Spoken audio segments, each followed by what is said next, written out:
but there's no ambient audio, so folks that are joining online.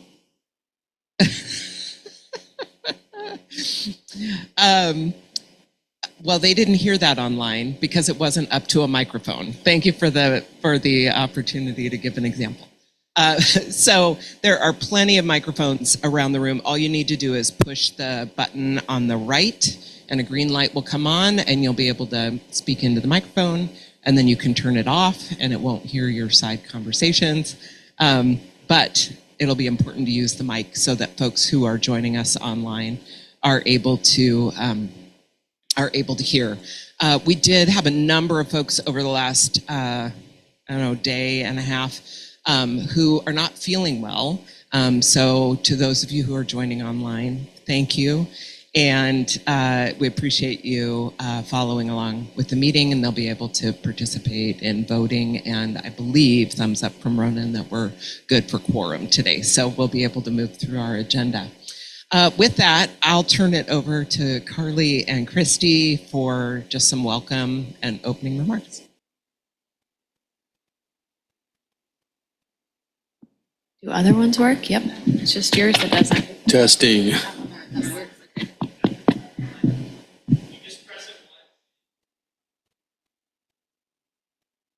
Okay. All right, we'll try this again.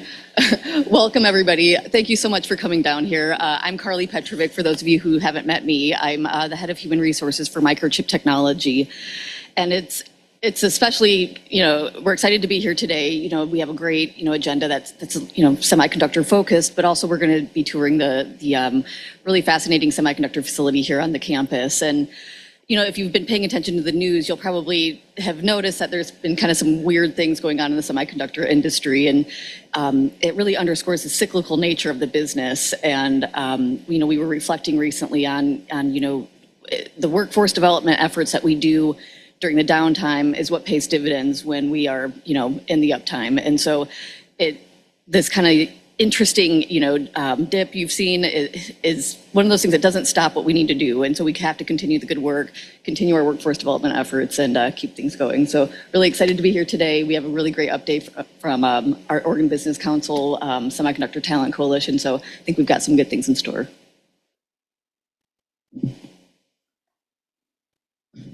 Hi, everyone.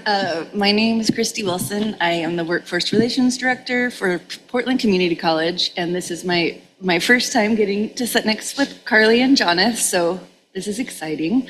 Thank you to everyone that made the trek down or over or up, and for those that are joining online.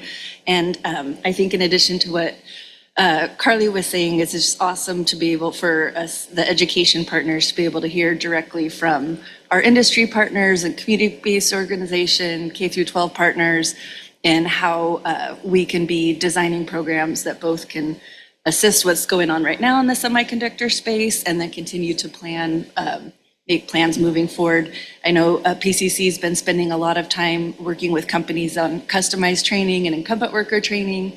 We have a ribbon cutting coming up for a mock clean room and lots of exciting things happening to continue to train individuals and get them ready for careers in the sector. And yeah, happy to be here with all you guys. Thank you so much. I think maybe just that one microphone isn't working because the green light on top wasn't coming on. It's not you. All right, next slide, please. There you go. So wanted to provide a couple of membership updates. We do have a new member joining us who was unable to be here today, but Nate McCoy, President and CEO of the National Association of Minority Contractors of Oregon, was appointed in May and should be able to join us for our next meeting. And then a couple of member updates. Travis Ryman, who was Claudia's alternate is now going to be the primary voting member on behalf of Hillsborough School District, because Claudia is now the new workforce development manager for the city of Hillsborough. And so in her updated capacity, she is continuing in her membership with the consortium. And then Adam, I didn't tell you I was going to do this, but Adam's also in a new position, and hopefully we got this right by Google, Executive Director of School Performance and Workforce Development for Northwest Regional ESD, where he moved in the last few months from Willamette Regional ESD. So thank you for continuing your membership here, and looking forward to continuing the partnership. So few member updates, and then I think we just have the agenda next. So we'll move into our consent agenda here shortly with public comment. Sarah Means is actually going to be joining us a little bit later, so we're going to move the governor's update towards the end of the meeting. And we're going to hear from Kyle Ritchie-Knoll here in a little bit about the work of the Semiconductor Talent Consortium, which was convened sort of in partnership with the HEC, but led by Oregon Business Council. And we thought it'd be helpful to hear the work that they're doing, because there's quite a bit of alignment as that work is taking a deeper dive into the needs of the semiconductor sector, but the strategies that they're evaluating really do have some crossover with the broad advanced manufacturing work that we're all engaged with. Let's see. And then we're going to move into the occupational profiles and wage data discussion. Hopefully you all have had an opportunity to review the meeting materials in advance. We will be reviewing the final profile packet, which is in your meeting materials and was provided in advance. We'll talk a little bit about what the plan is for that and for your work going forward, and moving to approve those that document before we break for a quick lunch. We'll grab lunches and then spend our final hour with a panel from University of Oregon's Knight Campus Graduate Internship Program, so you can learn a little bit more about what's happening at Knight Campus around advanced manufacturing, but also the innovative programs and partnerships that they have in place, both creating pathways from community colleges across the state into undergraduate and graduate programs, as well as the employer partnerships. So I'm looking forward to that panel today. Then, as a matter of logistics, we're going to try and wrap up a little bit early so that at 1 o'clock the panel can take all of you across the street to Knight Campus for a tour of the advanced manufacturing facilities. And then you will be on your way for the rest of the day. So are there any questions about what to expect today? All right. Then with that, I think we're ready to move into our consent agenda. Have you all had a chance to review the April 2nd meeting minutes? Are there any corrections? This is the point in the agenda where we're going to practice using our consensus building tools. So you may remember our red, yellow, and green cards. If you don't, we'll have a refresher on that in a little bit. But the intention here is that if you are, we're going to practice for the meeting minutes, because that's a less controversial agenda item. But the intent of the cards is a green card indicates I am prepared to approve the meeting minutes as presented. The yellow card indicates I'm generally okay with what's being presented, but I do have some questions or a point of discussion.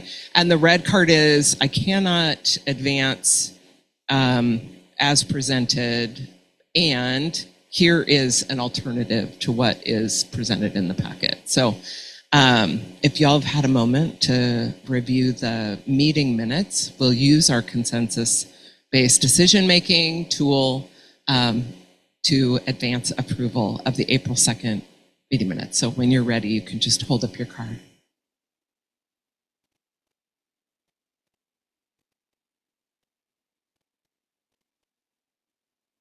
We're almost there. Excellent. Now, what we have to figure out is a way to sort of memorialize, right? When you vote, it feels like you've achieved something and you can move on. I don't know how to do that for consensus-based decision-making. So if y'all have any ideas, we can celebrate that we have just reached our first decision for the day. So thank you for that. Let's see, how are we doing on time, Ronan? Are we okay to move to public comment? Okay, super. Do we have anyone registered for public comment? Not at this time. All right. And with that, then we will close public comment and move to our next agenda item, which I think we're going to skip over that and move right into Kyle's presentation. You're welcome to stand, sit. You can, what are you more comfortable with? Okay, then you can use this microphone. Morning, everyone. As Jennifer said, I'm Kyle Ritchie-Knoll. I'm the Director of Education and Workforce Policy for the Oregon Business Council. And OBC is a CEO roundtable. We have about 45 CEOs around the state, and they come to our table to work on big public policy issues. Workforce and talent development have clearly been an important priority for OBC for a long time. And our focus really is around equitable education. We really want economic mobility, and we really want to look at that tie between education and workforce in the economy, seeing that is really important. So I'm excited to tell you about what we're doing in the semiconductor industry work around the Talent Consortium. As Jennifer said, there's so much alignment with this work. Many of my partners are around this table. So we're doing this work collectively. Our education partners are here. We know that Jonathan and Carly and Christy and Kathy are all part of the work we're doing in the semiconductor sector. So if you want to, am I advancing or Ronan is? Okay, so if you could go to the next slide, please. First of all, I want to start by just saying that OBC became involved in working with the semiconductor sector in 2022. That was the time that the government was looking at the CHIPS Act. And in Oregon, we knew that given the importance of this sector in Oregon, we wanted to be sure that we were doing all we could to make the state as competitive as possible for those opportunities. We put together a semiconductor competitiveness task force, and that was chaired by Senator Ron Wyden, then Governor Brown, and Maria Pope from PGE. And we looked at all of the factors that are required for creating and maintaining a competitive environment for this industry. Education and workforce was one of those. I was able to staff that work, and again, many of the partners around the table were involved in that process. So just to give you a little bit of background about how it is that we began working in this sector. At the same time, HEC was helpful in putting together a semiconductor talent assessment. And that helped us really understand what the needs were, where there were some gaps. And I say that because in both of these instances, one of the key recommendations was that we should really try to foster deep, sustained collaboration. And so just like the work we're doing through the Future Ready Oregon Consortia, that was the impetus for starting the Semiconductor Talent Consortium. And as you know, we come together as employers, community-based organizations, and our education partners to build the workforce, really understand and meet the current and future needs of the industry, and make certain that we're opening up opportunities for Oregonians to be able to take advantage of this industry. Next slide, please. So in terms of our vision, it's an audacious vision. We really want to be a global leader. We want Oregon to have a place as a global leader in semiconductor talent development. We want to do that by providing world-class training, education, and career pathways. We want them to be accessible to all Oregonians and meet the industry's needs. And we want to serve as a national model. In some ways, the work that the partners are doing is already getting attention. I was listening to a webinar last night, and they called out Oregon as a place where there were really good things happening in this industry. So that was a really nice surprise to hear that. Next slide, please. So You all in this room are doing this work, but I always want to reinforce it.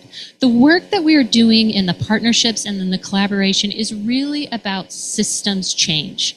It's about a transformation that really centers the needs of industry and other partners and works in that deep, sustained collaboration. We're not trying to create another initiative. We're trying to make sure that this work that we're doing really does change our talent development work. So again, you've seen these things before, but that cross-sector collaboration, that employers are organized and collaborating around their needs. So at OBC, we also have an employer table that is growing. I think we're up to 15 or 16 now. And we work really hard to help them understand what their needs are as a sector. But we're looking for that long-term strategic focus to replace what has been sort of transactional, short-term fixes. We want this alignment, and we're looking at really innovative models and partnerships, and we'll see one of those today when we learn more about what they're doing here at U of O. So again, it takes all of us to do this work, and we take these very seriously as we think about how we design the work. Next slide, please. Again, so for many where I'm talking about this work, I explain what we're doing. You all are engaged in this effort, but really the consortium itself has a talent development role, understanding what the needs are, where it's headed, where the industry is going, coming together with all of those partners to build the strategies and the programs and the initiatives to meet those needs. We are working on systems alignment, getting K-12, community college, universities, industry, thinking about how we do this work collectively, and then a public policy and investment strategy role in trying to make those recommendations about which efforts will most break down the barriers and support the work we want to do. Next slide, please. Just gives you a sense of the 40+ members who are part of our coalition. This is growing. We got a new school district yesterday. Forest Grove is joining on in a formal way. And we work very closely with another very large semiconductor coalition that's called FAST, and that stands for Frontiers of Advanced Semiconductor, I shouldn't have forgotten that word, Semiconductor Technologies. And it's a regional innovation engine based at Oregon State, but has 90+ partners. And we have aligned our workforce strategy. I serve as the co-director of workforce for that effort. We are hopeful that we will be getting some NSF funds, which would really help the state of Oregon. But just to show you, there are many, many education, industry, community-based, and workforce and government partners who are helping us do this work. Next slide. So just in terms of the impact that we have so far, we have been able to earn about $32 million in investment. There were some legislative investments from the Oregon CHIPS Act, including most recently a $10 million investment in a semiconductor talent sustaining fund. We also, this industry has some really good examples of Future Ready Oregon funding, and I think today the effort we'll see at U of O and the internship program is one of those. So that has been really instrumental. I talked about the talent assessment. I talked about the organizations who are moving together in an aligned, collaborative way. And then I also talked about FAST. So just some exciting effort that's coming together. And I'll mention one other thing quickly. SEMI, which is a national trade association, has received money from the National Science Foundation, and there are other organizations with that national funding.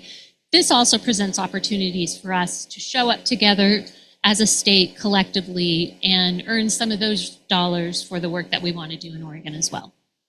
Next slide. And we can go on. So we have been working hard to create this collective strategy. We began first with the industry to really understand their needs. We asked them about skills. We asked them about degrees that were important. We asked them about the programs and credentials that they value. Then after that, we went out to our community-based and education partners and spent 2 months sort of sharing the industry input, asking for their feedback, asking for their needs, asking, what are the things that you need to really be able to prepare your students and your community members for this industry. So in that, we've been putting together this talent strategy, and like most and many industries, I'll say, these gaps are probably pretty similar. We found an awareness gap. This industry is largely invisible to students and to the public. There's a skills gap. There's a misalignment between the needs of industry that just is moving so quickly and changing so quickly, and the education or community-based programs being able to keep up with that. So this identified a clear area where we could provide support. There's a growing talent shortfall that I'll share a little bit more about in just a moment, and this alignment gap, this lack of sustained collaboration. So through our consortium and the work we're doing, we're aiming to fix that piece. Next slide.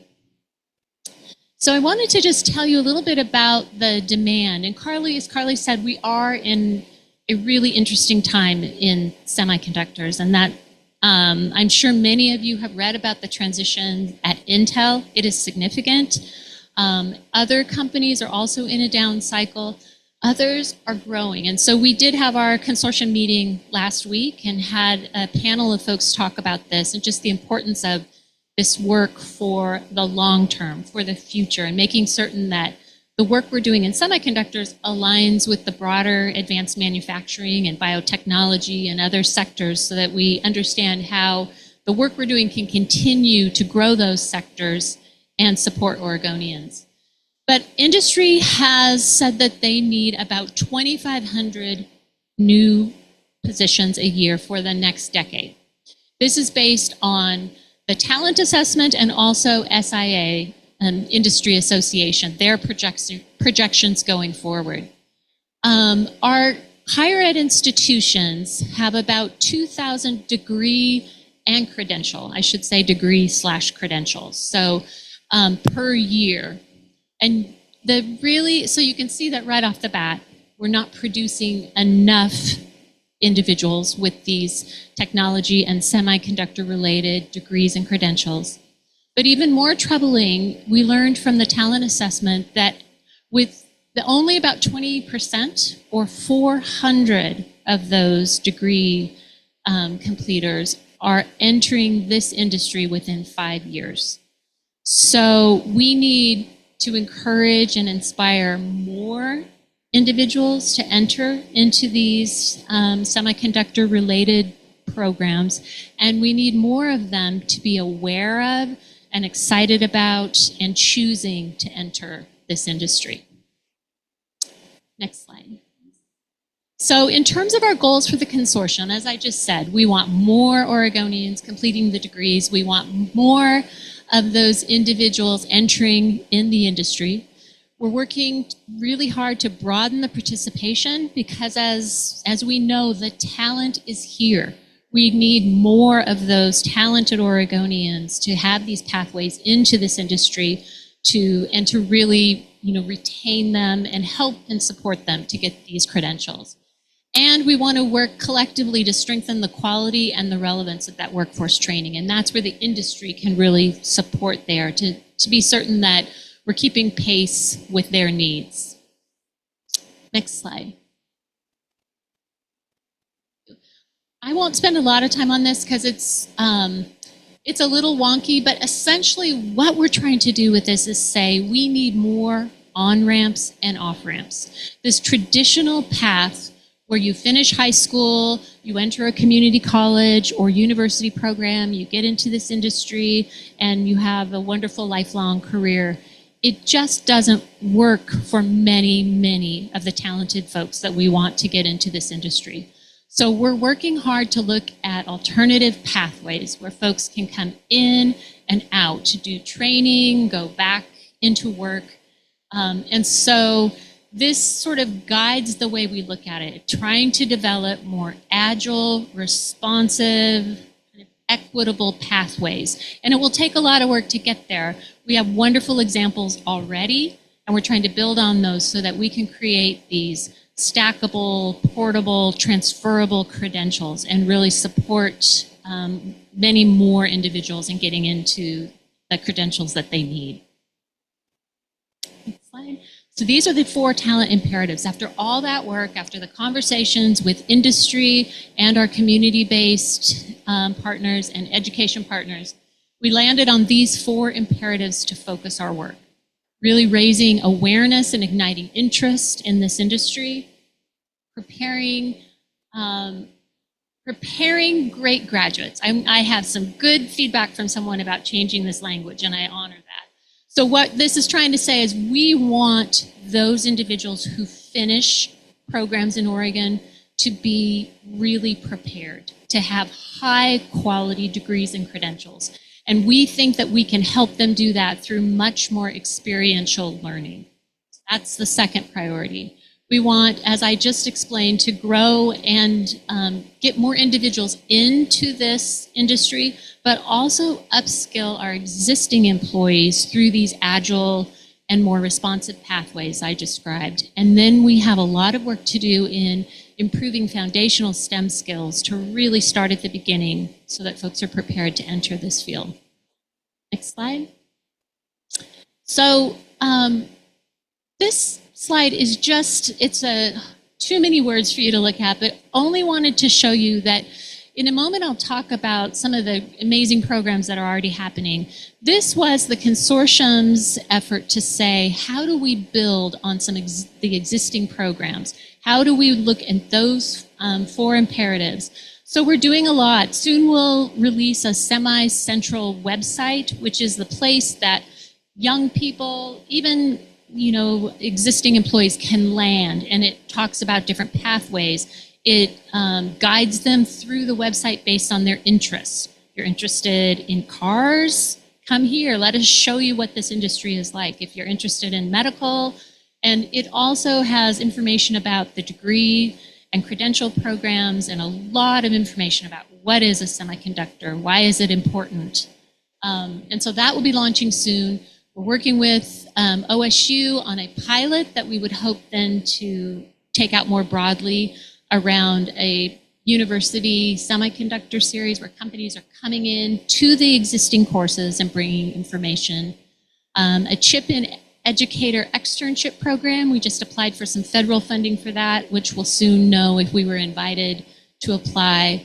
And again, the pathways, pilots, and then really looking at math and science proficiency. As the state makes this a priority, we really want to support that effort and bring together, the coalition, or the consortium, to support that. So this just shows you what we wanted to be was action-oriented. And so this is an effort to sort of put those, kind of the drop, if you will, in there, and it just creates so much momentum. It engages individuals and brings them together. So this is some of the work we're doing for 2025.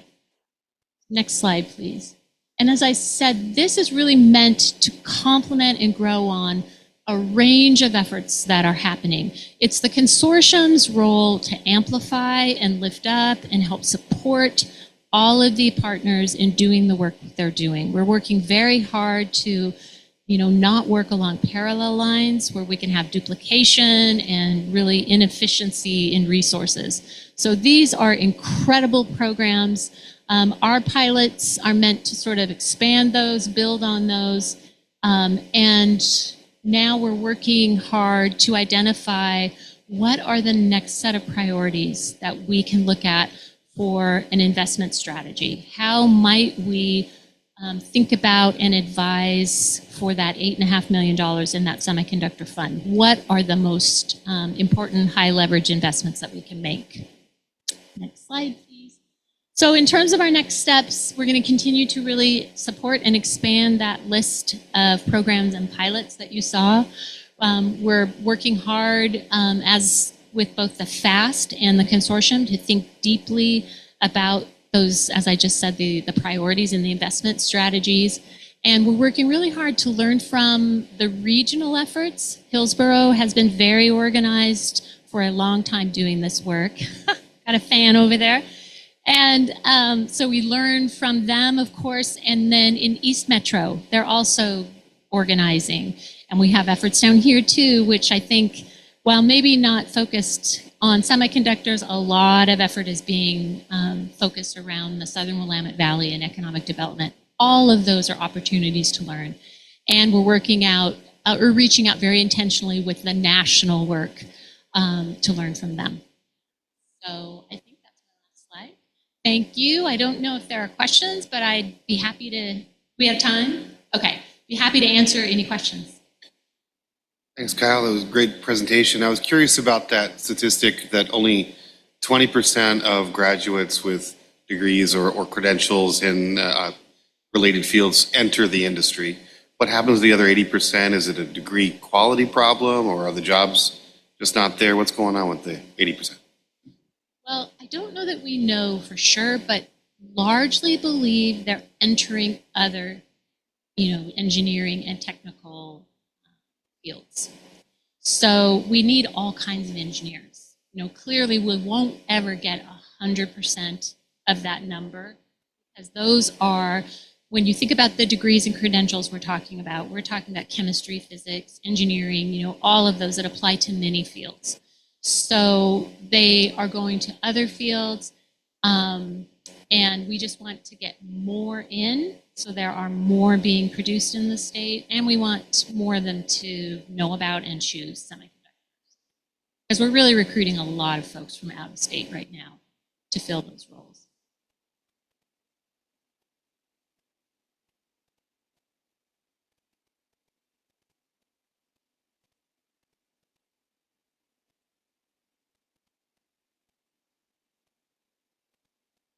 Thank you, Adam. Okay, sorry. Because I zeroed in on that data point as well. And growing your own is obviously sort of what we want to do in Oregon. But we also know people are leaving the state more at a higher rate than they're coming in.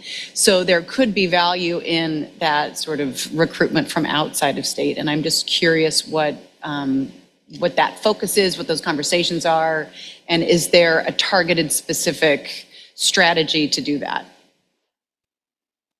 There is not a targeted specific strategy. And I will say our work is looking at entry-level manufacturing all the way up to those PhD folks that are doing the most incredible design really for the world. So we have that in Oregon. If you don't know, that has really been a focus of what Intel has done here and other companies. A lot of the research and design happens in Oregon.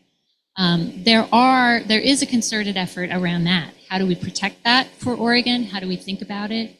And so our companies will always recruit the highest level talent from around the globe because they'll get the talent they need to do the job. But we know that there is just this huge opportunity for more of those positions, to be filled by Oregonians. So that's what we're working on. But I will say there's an effort right now to think about all of the talent that is transitioning out of Intel. And I've heard folks say we have about an 18-month window to capture this incredible talent. And so thinking about how do you upskill some of those individuals? How can they be mentored? I know there's a lot of formal and informal work that is happening, and thinking about that as an asset for Oregon and for the industry, and how do we keep them? So that didn't exactly answer your question, but we will always recruit from around the world, right, Carly? And so, but we know right now we're filling a lot of positions that Oregonians could have if they had some of these degrees and credentials. A question and a comment. The question, is there anything happening south of here? I'm with Golden Rule Reentry in Medford, and we're training dozens of formerly incarcerated people to get into manufacturing jobs. Anything with semiconductors in Southern Oregon? And the comment, I love your emphasis on creativity and thinking beyond the job to the industry to the purpose of higher education, which is not just to get a better job, but to be able to create jobs, to think in terms of what are the jobs of the future and what do we need to be training people for. So thank you for that. Well, you're welcome. I think that that is a really important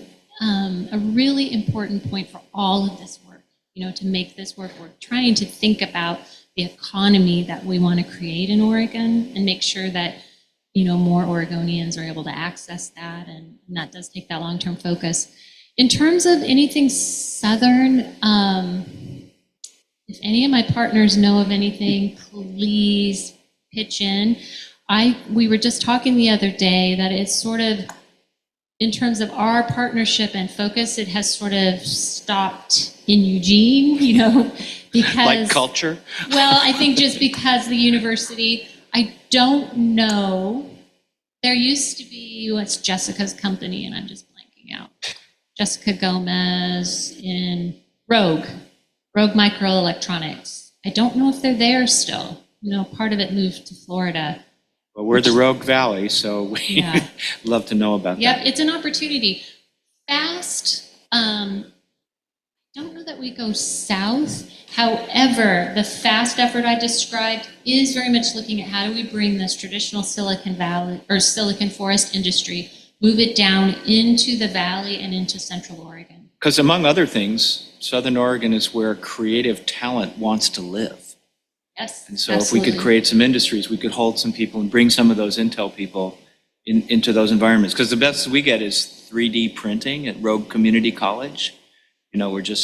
We'd really like to be able to be pushing people towards real jobs. Wish they were not there yet.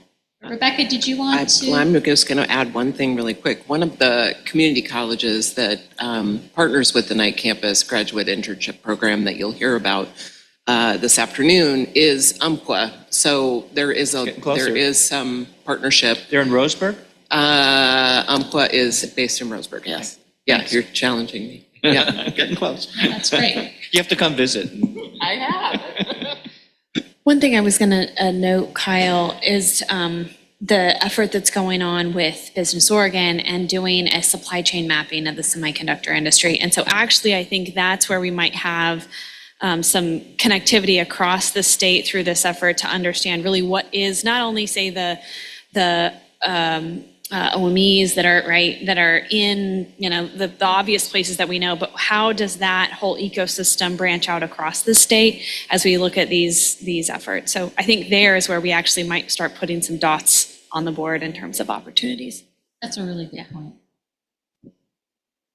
One more thing I just want us all to be thinking about is thinking about supply chain from a talent supply perspective. And as Kyle mentioned, sort of unique to semiconductor is this real depth of talent need from entry level certificates and credentials all the way through PhD level degrees.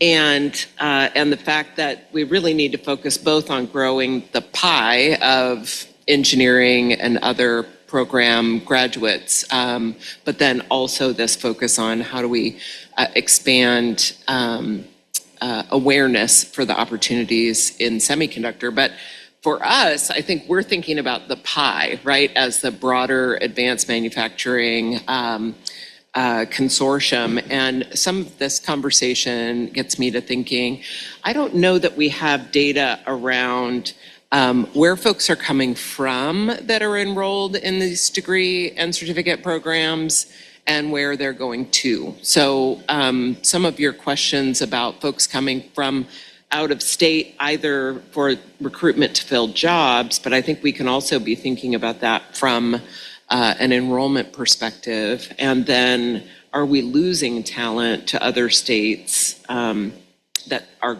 graduating from here? So something for us to think about, not just semiconductor specific, but thinking about the data that's available, that might be something to look into further.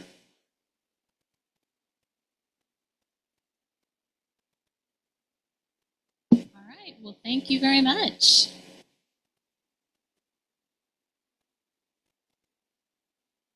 Thank you, Kyle. All right. Oh, I just realized Kim's pants and Rebecca's dress match. It's a fabulous color.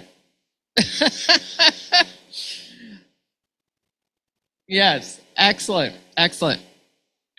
So we are going to move into our next agenda item, which is to talk about the occupation profiles and wage data. And what I would love for everyone to do, in your packets, you have the full occupation profile set that we're going to be approving today.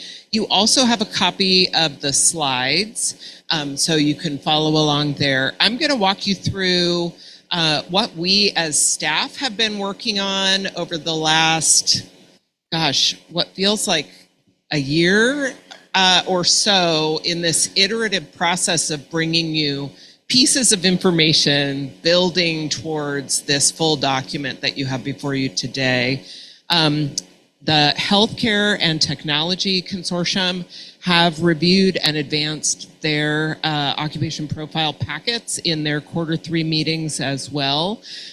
So taking everything that we've heard from you all as well as your partners in healthcare and technology, we have built the final product that you have in front of you. And by we, I want to give Ronan Fitzsimons-Bray much of the credit.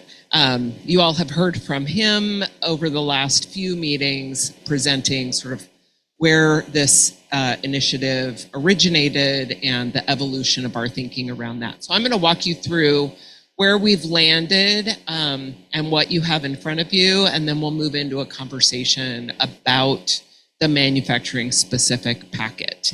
All right, next slide. Thank you. Okay, so what is in the packet? Based on feedback from you all, we have included an executive summary that walks through the origin of this work in House Bill 3306, the engagement with the industry consortia, the statutory responsibility of the consortia, but also the evolution of our thinking around how these packets will be used by you all as industry consortium members, and then potentially by others. There's a table of contents, of course. We have the individual profiles. So we have profiled the all of the occupations in the packet are considered high skill. We'll talk about that in a minute. But we have done profiles for those occupations that are also high demand, high wage. So that is what you will see included in the profiles. And then at the end of the document, you have the full wage data table. So this data table includes all manufacturing occupations and the wages associated with it. We did get a lot of questions about the key terms that we've been using. So how is high skill, high wage, high demand defined? And some other pieces that are used on the profile itself. So you will see in your packet a glossary of key terms. There's also a methodology document. So as we've talked about, this data comes from the employment department.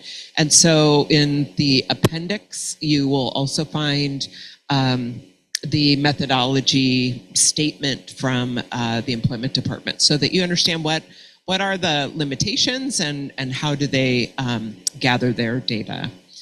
Let's see. Lastly, we have also included the Oregon Employability Skills Summary. This is an effort by the State Workforce and Talent Development Board. You may remember that at one point the occupation profile had like a skills and activities section, and it was recommended that we remove that. And then there was some conversation across, I think, all of the consortium about are there maybe some common employment needs across all industries that we should be thinking about? And that immediately initiated a partnership with our folks at the Workforce and Talent Development Board to include what is the employability skills, and that curriculum summary is included in your packet. Next slide, please.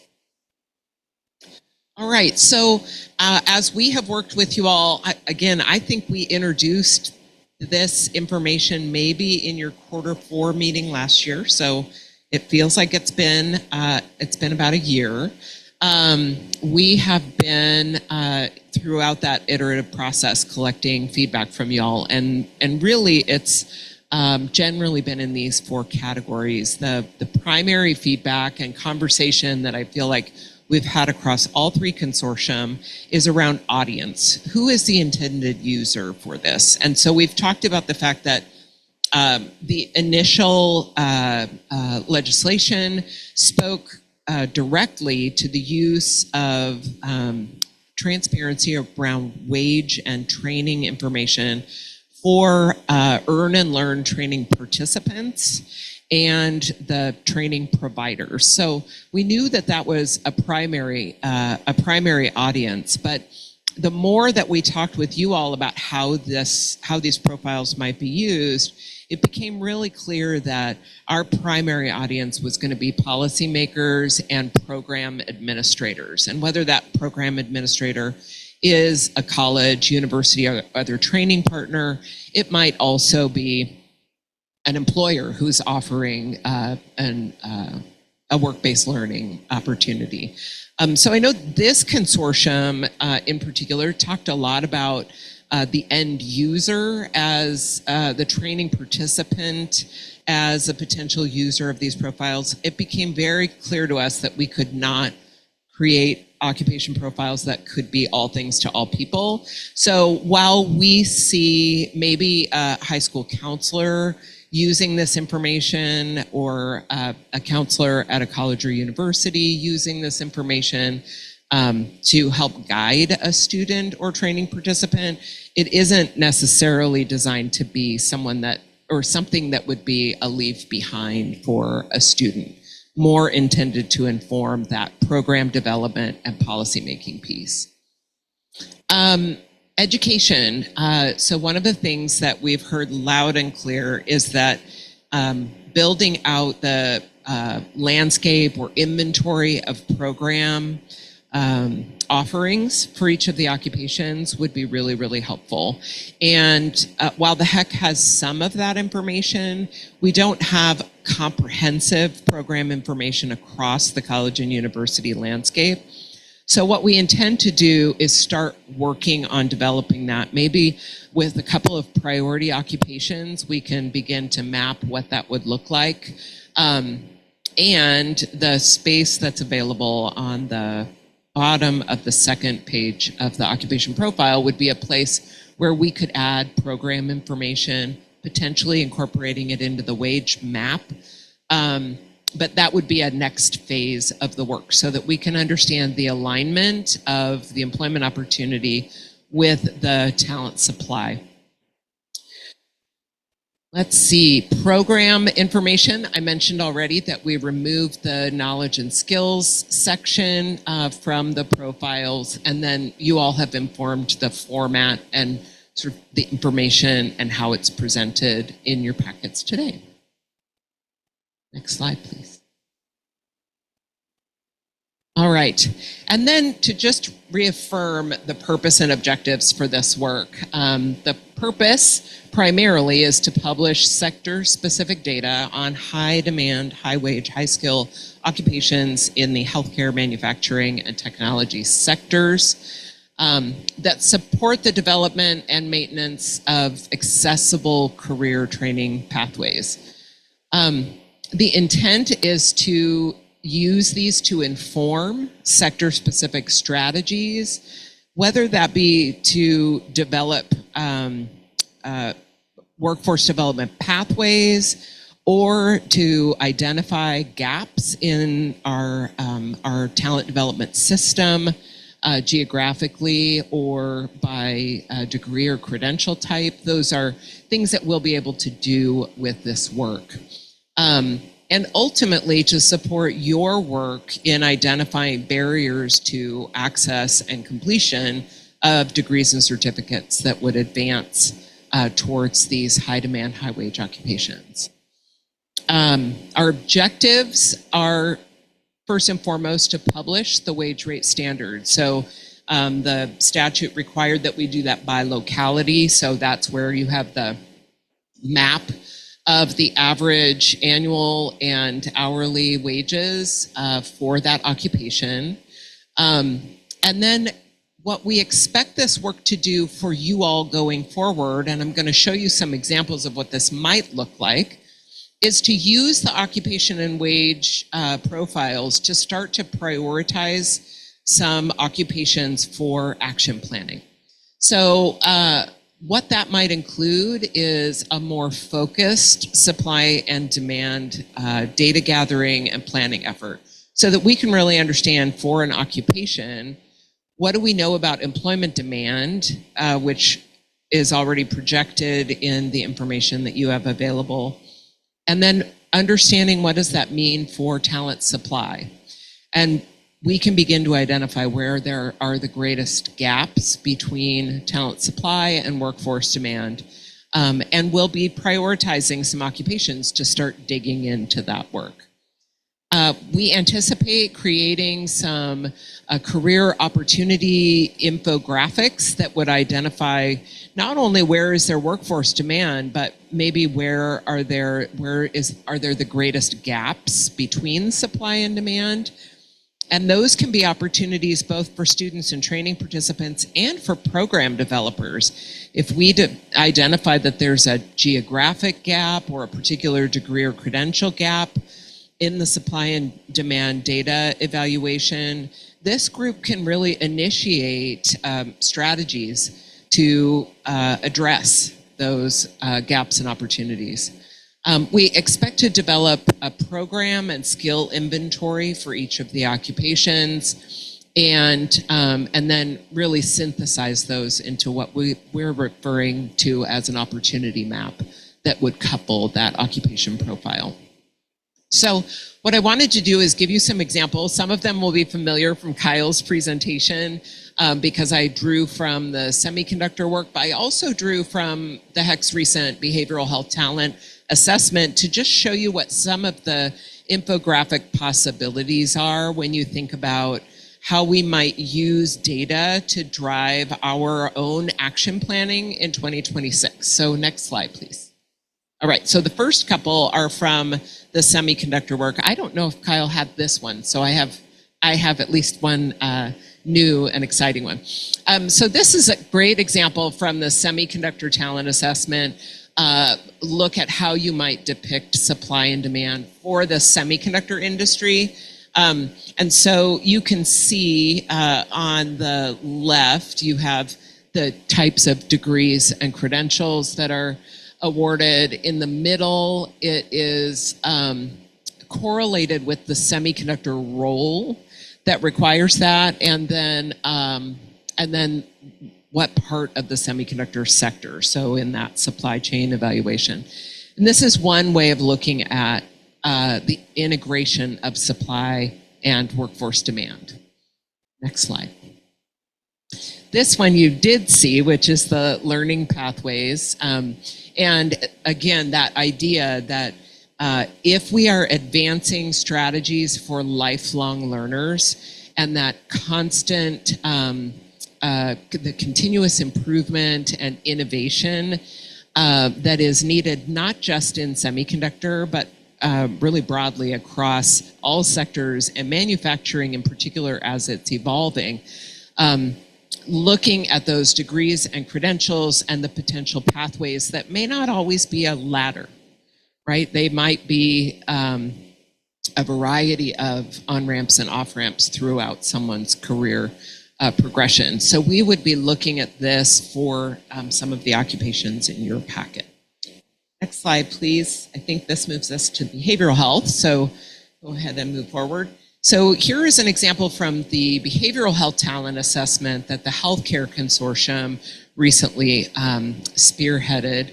And this is a look at labor supply for the behavioral health sector across all of the colleges and universities in Oregon that offer behavioral health degrees and credentials. It's looking about over the last 10 years and looking at percent change in enrollment. So this gives us a really great picture of supply. There's some very clear declines in enrollment, and looking at enrollment, this might actually be completion. Might be completion, it doesn't say, but either way, this created some opportunity for us to say, I wonder why. Are there programs that have seen significant increases in enrollment and completion that have done something in particular, expanded a program, expanded capacity? Are there others, conversely, that are seeing a decline where maybe they've withdrawn resources or they've lost faculty and had to reduce capacity? So more to come on this, but this is another example of how we might look at supply more deeply. Next slide. And then this, if you haven't had a chance to look at this, this is just a snapshot of what I think is about 7 pages of like 11 by 14 career and credential mapping. It will blow your mind. And that is the career and credential mapping for the behavioral health field. And it outlines what are all of the licenses and credentials required, associated with what occupation comes next, and then the degree pathway and the licensing body. So it's a quite remarkable piece of work. The full map is available on our website. But this is an example of some career and credential mapping that we could do for occupations within the manufacturing sector. I think there's one more slide. The other thing, and this might be interesting to this group, the Behavioral Health Talent Assessment also did a skills inventory. So the consultant that did this work reviewed job postings and job descriptions and built a skills inventory for the different occupations in the behavioral health sector, and found that there was remarkable overlap across the skills required for each of the degrees, credentials, and occupations. And so you see here just a snapshot. There's 60 behavioral health credentials and licenses offered in Oregon across 14 licensing boards, but there were 52 key skills that really were fairly universal. And so that tells us a little bit about what we know in terms of training supply and expanding supply. And this work has been informing the behavioral health initiative to identify degree and credential pathways and opportunity to expand supply in that sector.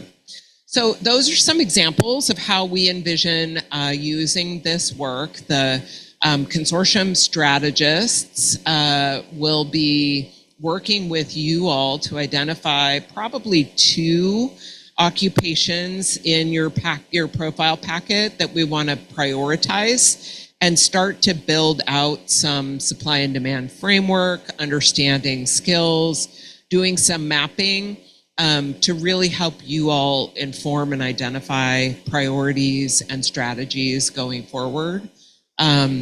Next slide, please. All right. So with that, I'm going to pause.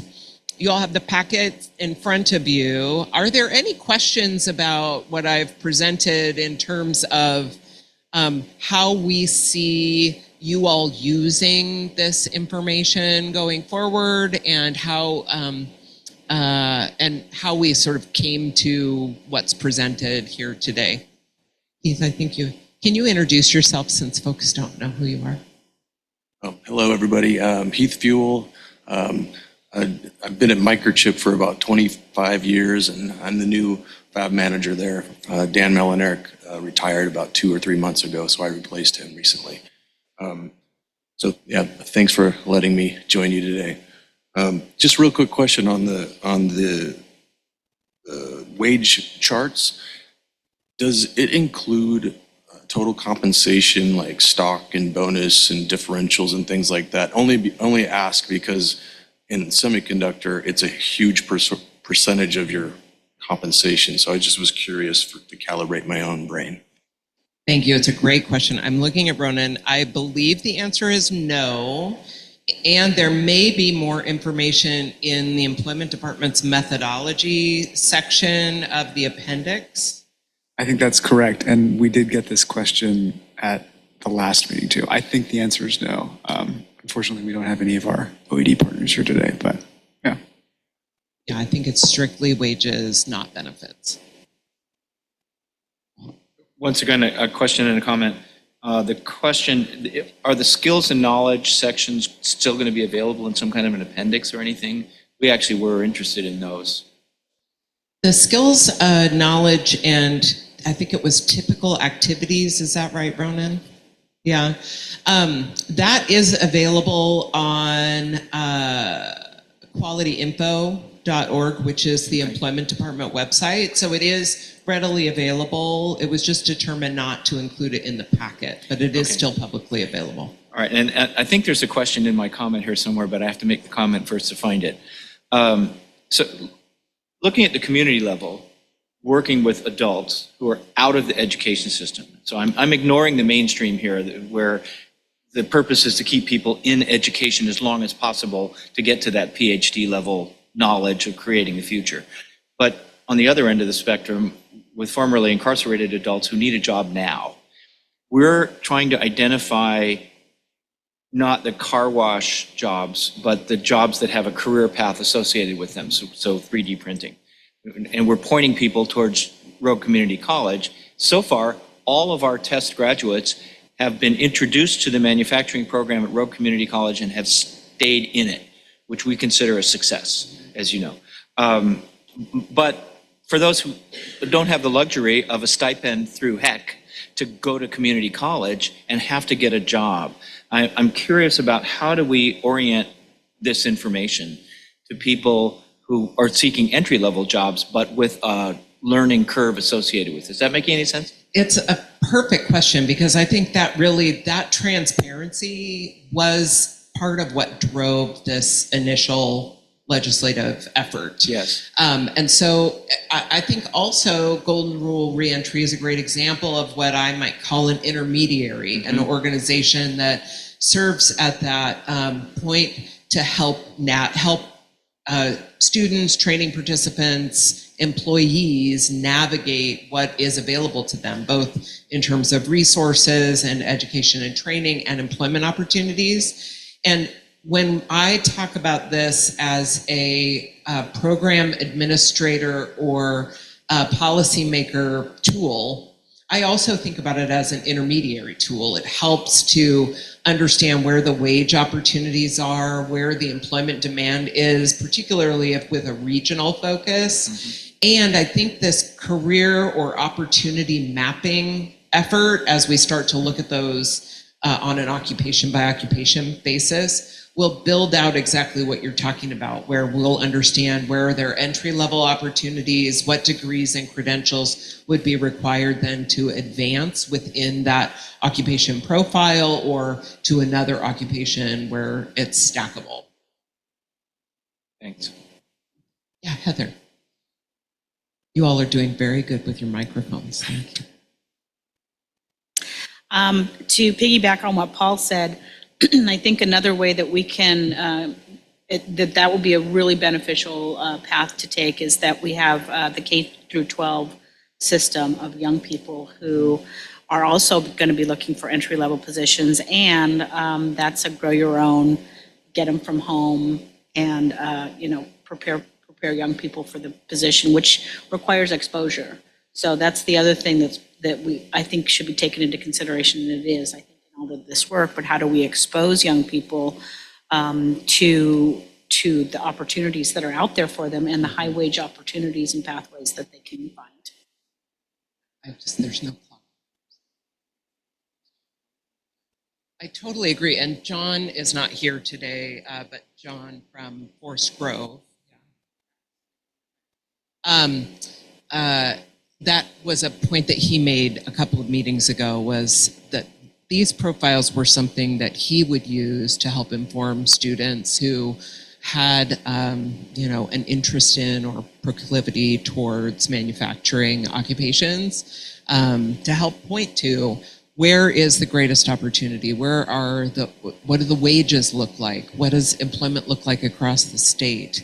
And so while we still think there's an opportunity to use this with that student lens in mind, it's not necessarily, like a document that you would hand to a student and have them navigate on their own.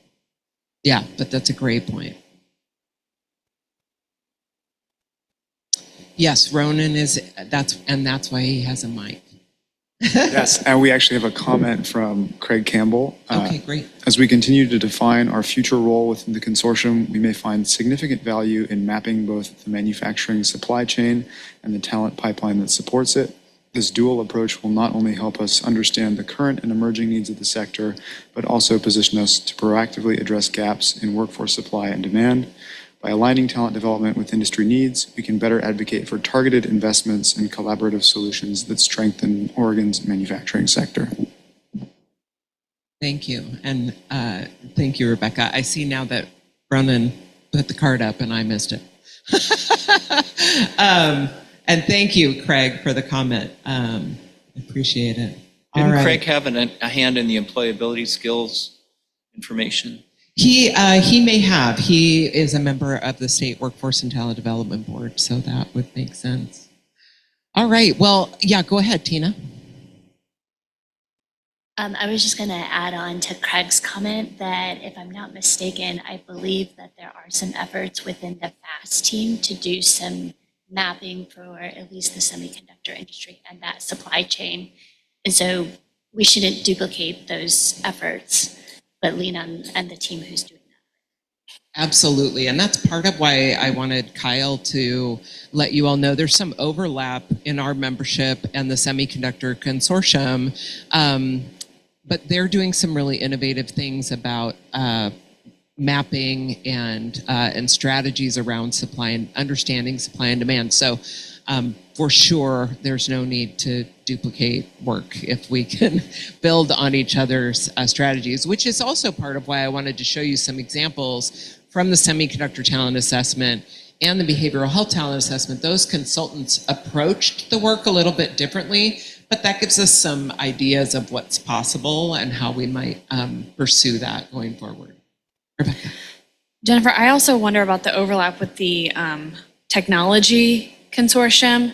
These industries, the lines get very blurry as you start to get into particularly things like the semiconductor industry. Any collaboration there in terms of any of this, whether it's mapping efforts, are we copy and pasting some of these jobs, say like engineering or otherwise, into theirs, and what's that look like? It's such a great question. And if you all haven't met Shauna Tice has been welcoming you all today. Shauna is our technology consortium strategist. And the short answer is yes, there's great collaboration across the sectors, but particularly it's interesting because we have the same conversation, tech healthcare, that we would have tech manufacturing. The Technology Consortium, while not solely focused on this, has largely been looking at tech occupations that are not sector specific. So thinking about things like cybersecurity and AI and tech skills that really they cross all sectors. To your point, in semiconductor, as an example of a specific sector within manufacturing, there is a lot of overlap in technology. I think that's also true in biotech, biomed, and so we are talking about that. We have focused the technology, Shauna, you can nod or shake your head if I get this wrong, but I think we've focused the occupation profiles in the tech packet on really those occupations that are technology skill specific, and then took the occupations that were manufacturing sector specific and retained them in the manufacturing. Similarly, healthcare, we went really healthcare, like direct care specific in their occupation profiles, and where there was tech health overlap, we tried to move those into the tech packets. Is that close? Oh, microphone.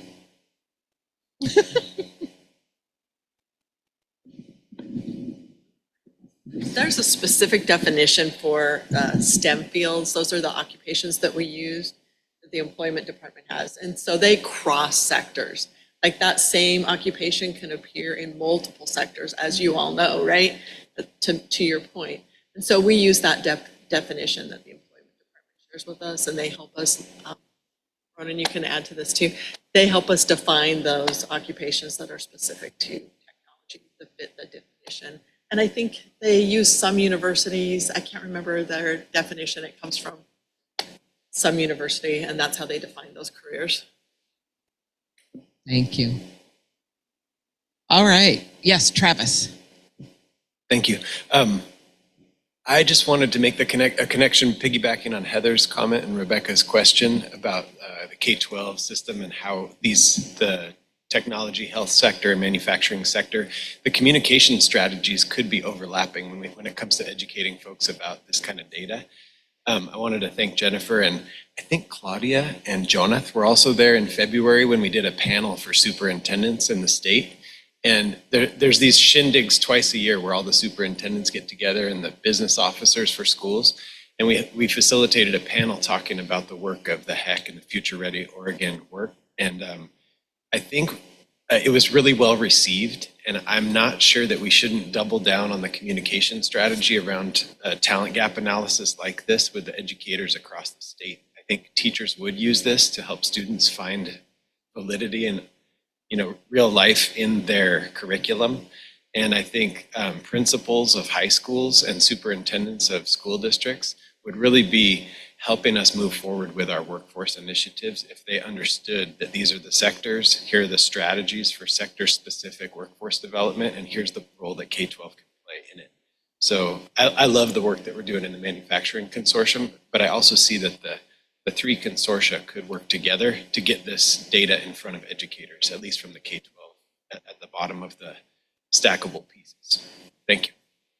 Thanks for bringing in the communications piece, because I think that'll be sort of the next iteration of what do we do with these. So we've got, we will have the 3 packets, everything outside of the profiles and the wage data table is the same, with slight variations, as Shauna mentioned, about how we define what occupations fit in the sector. And so we are thinking about where will these live on the HEC's website, for example, and how will we share that information broadly. So good point on the K-12 connection as well.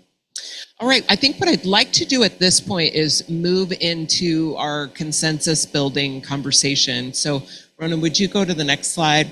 So our action item today is to approve the occupation profile and wage data for the manufacturing sector. This will publish the wage rate standards by locality for the skilled occupations in the sector and improve transparency for training participants. As presented, if you would go ahead and let's take a status check, litmus test. I don't know what phrase to use, but as presented, green again would be everything you presented in this packet is I'm ready to approve as presented. Yellow would be I see something that I have a question about, or I have a comment that I want to have on the record, but I'm generally okay. And then red is I have something that we need to change before we can advance this. And that could be from an edit to something that is a mistake or missing from the packet itself. So if y'all would just raise your red, yellow, green card, and we can start to facilitate a conversation around that.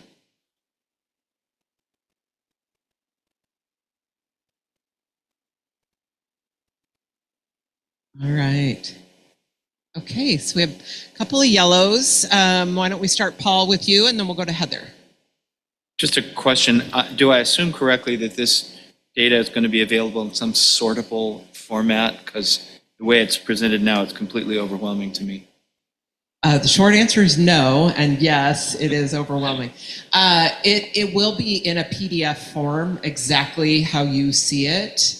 on the HEX website and for the HEX and your purposes. But I will remind you that the qualityinfo.org, the employment department website, that is interactive and would give you the ability to drill down, sort.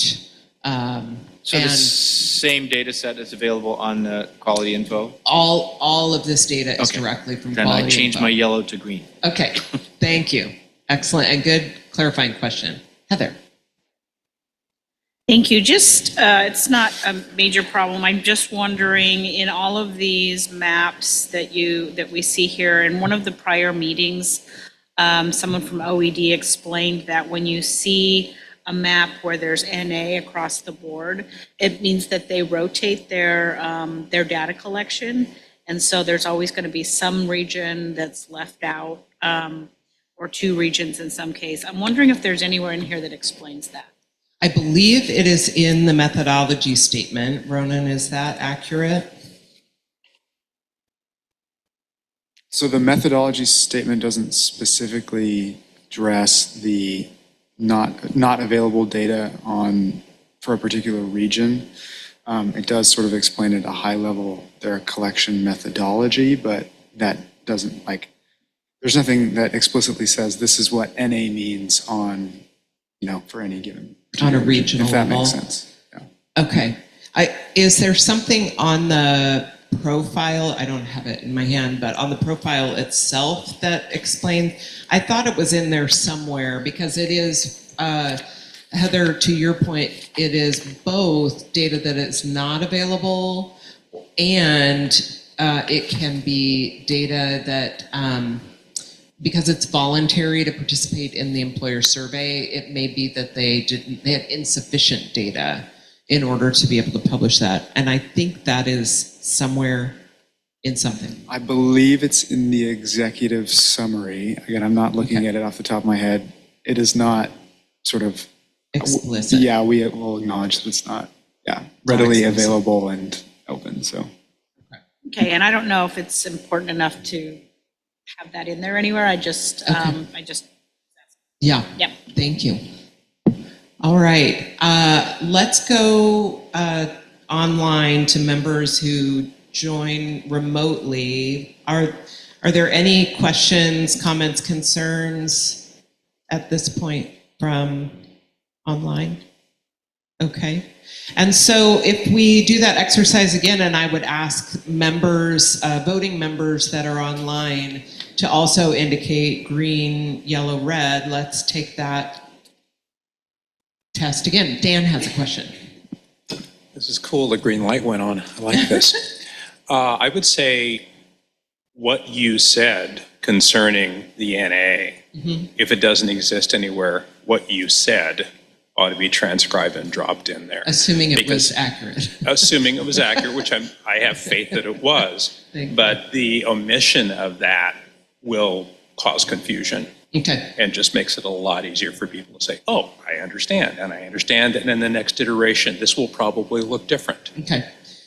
What we can do, I will double check the methodology statement. I feel like there is something in there. Okay, does it mention the NA? Okay, excellent, thank you. So Appendix 1 is where the Employment Department methodology statement is included.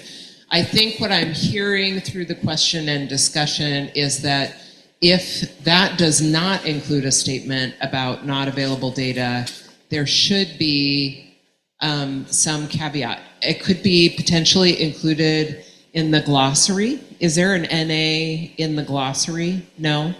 So we could put it in the glossary so that we don't have to put it on, every page of the profile as a strategy. Is the glossary in our packets? The glossary is towards the front of your packet, yes. Front.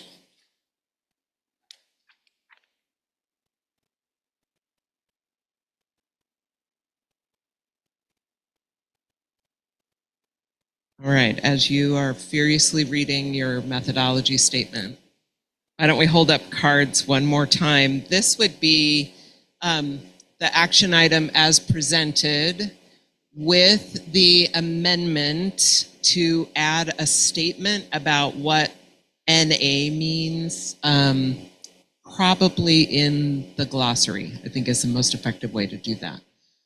So again, green, yellow, red for that action item. Yes, Dan. Mike. It worked so well before. What you said, the reference to the NA in the glossary and in the limitations, pointing at each other just in case someone doesn't see it. The only suggestion. Yeah, so we can ask Employment Department to add something about NA to the limitations under the glossary, under the methodology appendix. Appendix 1. Okay. Thank you.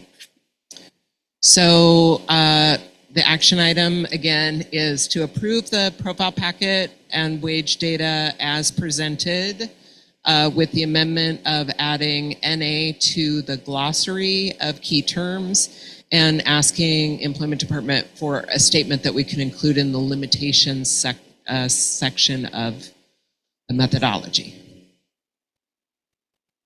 All right. We are green around the room. How about online? All right, excellent. So this is where we have to find some way to, why don't we celebrate the fact that we have reached consensus? Thank you all. And this is your second work product as a consortium. Your first work product was the recommendations for the priorities for funding for that third and final round of Future Ready Oregon Workforce Ready grant investments. And now we have this set of data to inform our next steps. I will talk a little bit about next steps at the close of our meeting, but we are running a little bit ahead of schedule, and I see that Sarah has joined us. So if it's okay, Sarah, I'm going to turn it over to you for Governor's Office updates, and then we'll take a quick break to grab lunches and get set up for our panel. Thank you. I will be very brief. Oh, great. Sarah Means, I think all of you know me as the semiconductor manager for the governor. That is no longer the case. About a month ago, I began a different role as her workforce, higher ed, and economic development advisor. So I can still speak to semiconductors clearly, but that is no longer the primary focus of what I'm doing for the governor these days. So just wanted to make sure that you are all aware of that. Clearly, the work being done here in this consortium is very directly applicable to my portfolio. What that means is that I have 4 separate state agencies that I help to oversee out of the governor's office. That's the Department of Consumer and Business Services, the Oregon Employment Department, the Higher Education Coordinating Commission, and Business Oregon. So very interesting and wide portfolio, but with a lot of connections to one another, certainly. So it's been great. I've been on the job in this particular role just over a month now, and certainly hit the ground running. So thanks for having me. I think there are a couple of things that this group might be interested in. I know, frankly, you'll be interested in. There's not a lot of update with regard to these programs, but we certainly want to make sure that we flag a few things for you. The first being the Semiconductor Talent Sustaining Fund. I think, I don't know, I haven't been to this meeting in a minute, so I don't know if Jennifer has talked to you all about this particular opportunity. The governor announced in April that she was shifting $10 million of CHIPS funding that was remaining to the Semiconductor Talent Sustaining Fund. That was a fund that was developed in the 2024 session under, I thought I'd never forget the bill number, but it's gone. 4154 maybe. Thank you. I know it would happen. That the fund was created, but no money was placed into that fund. So the governor in April made the announcement that she was going to shift $10 million into that fund. There are a few sideboards in that fund, and that needs to be direct applicability and connectivity to existing workforce plans in the semiconductor industry, but really it is there to help advance the workforce development opportunities in the semiconductor industry here in Oregon. So $10 million went to that fund. Jennifer can actually probably do a better job of updating in terms of where we are and the specifics of that. It is sitting in HEC's portfolio. Jennifer and her team, along with the procurement team over at the HEC, have been working to develop that program, and we anticipate it to be launched here very soon, though Jennifer would be a better person to give an exact timeline. So that is moving forward and imminent, and please do look for that opportunity. I know it'll be announced soon with all of the parameters and all the good details that you really want, not this high level fluff. So that's one thing. As part of that announcement in April, the governor also announced a collaboration, a memorandum of understanding with NVIDIA. That MOU is really meant to help sort of foster the workforce and economic development opportunities as it particularly relates to AI here in the state. Obviously NVIDIA is a leader in AI, and they have deep connections to Oregon, and we want to make sure that we're being good partners with one another. So that MOU is in place now to help do that. One of the first things right out of the gate that we wanted to make sure Oregon had access to, Oregon faculty in particular and students, was the AI's Deep Learning Institute, what we refer to as the Ambassador Program. This program allows for faculty to enter into NVIDIA's Ambassador Program to learn, and basically it's a train the trainer situation. So they can get skilled up, trained in specific pathways in AI curriculum, and then go back and really implement that training and learning in their respective universities and community colleges. So of that 10, I know there's a lot of confusion about this, so I just want to be very clear.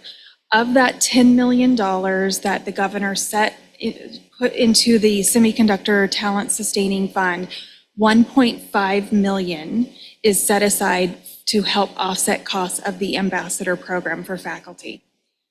So a total of $10 million, $1.5 million set aside. That leaves $8.5 million still in the the Semiconductor Talent Sustaining Fund for use for semiconductor-specific workforce development opportunities.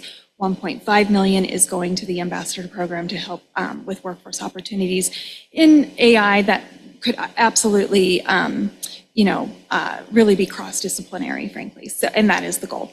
So that is also coming up. Shauna actually has been doing some great work collaborating with universities and colleges across the state. The goal is to make sure that as many faculty that want to access this can access this. We have a goal of accessing at least 60 faculty members to help go through this, or to move through the Ambassador Program over the next 3 years, which is the life of the MOU. So more to come on that, but I do want to certainly flag, because this is a really excellent opportunity for faculty at the university and community college level to get some more exposure to this very dynamic field and growing field.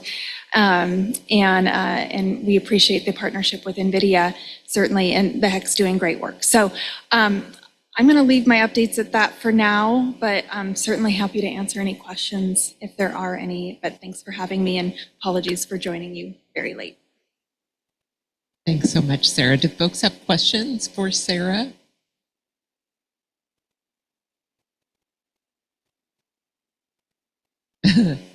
Okay, go ahead, Kristen. I have one. For the Ambassador Program, is that for K-12 community college university statewide? It is absolutely statewide. We want to make sure that there's a good representation statewide. It is for university and community college faculty. Although I guess. I think in the initial phase, we have been thinking about college and university faculty, but there is a plan to expand the opportunity beyond that. What'd she say? Paul. What would a question session be without a question from Paul?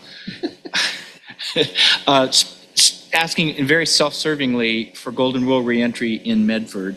We're a community-based organization. We have been tremendously supported by the HEC with ARPA funds, which are ending. Anything happening in Southern Oregon to pick up the momentum for community-based organizations for funding for, in our case, it's formerly incarcerated adults, but just anything happening in Southern Oregon to fill that gap? It's a great question, and it really sort of leads into some hard conversations that I think that we're having at the state, and you'll certainly be hearing more of that in the coming months. State budgets are really hard right now, and they're not getting any better anytime soon. So I'm not being a very positive person right now in terms of funding opportunities. I don't know that there will be anything to backfill the ARPA funds. That was, a great opportunity over the last number of years, and it's just not clear to us at this point in time what will be available, if anything, to backfill some of that support that has been on the table for the last number of years. Yeah, thank you for your candor. And I should have prefaced my question by saying the deep gratitude that we feel to all the staff at HEC and to the governor's office, and the compassion that we have for the hard spot that you're in. Please know that we appreciate what you do. I will say I've had the opportunity to attend a couple of national conferences recently. Sarah and I were recently in Austin, Texas, with some partners in the semiconductor sector, in particular from across the country. And then just last week, had the opportunity to travel to Minnesota for a higher education policy conference. And I think what I'm hearing universally is the philanthropic community is really looking for how they can step in to this space. It's not necessarily going to meet the need, but potentially fill the gap.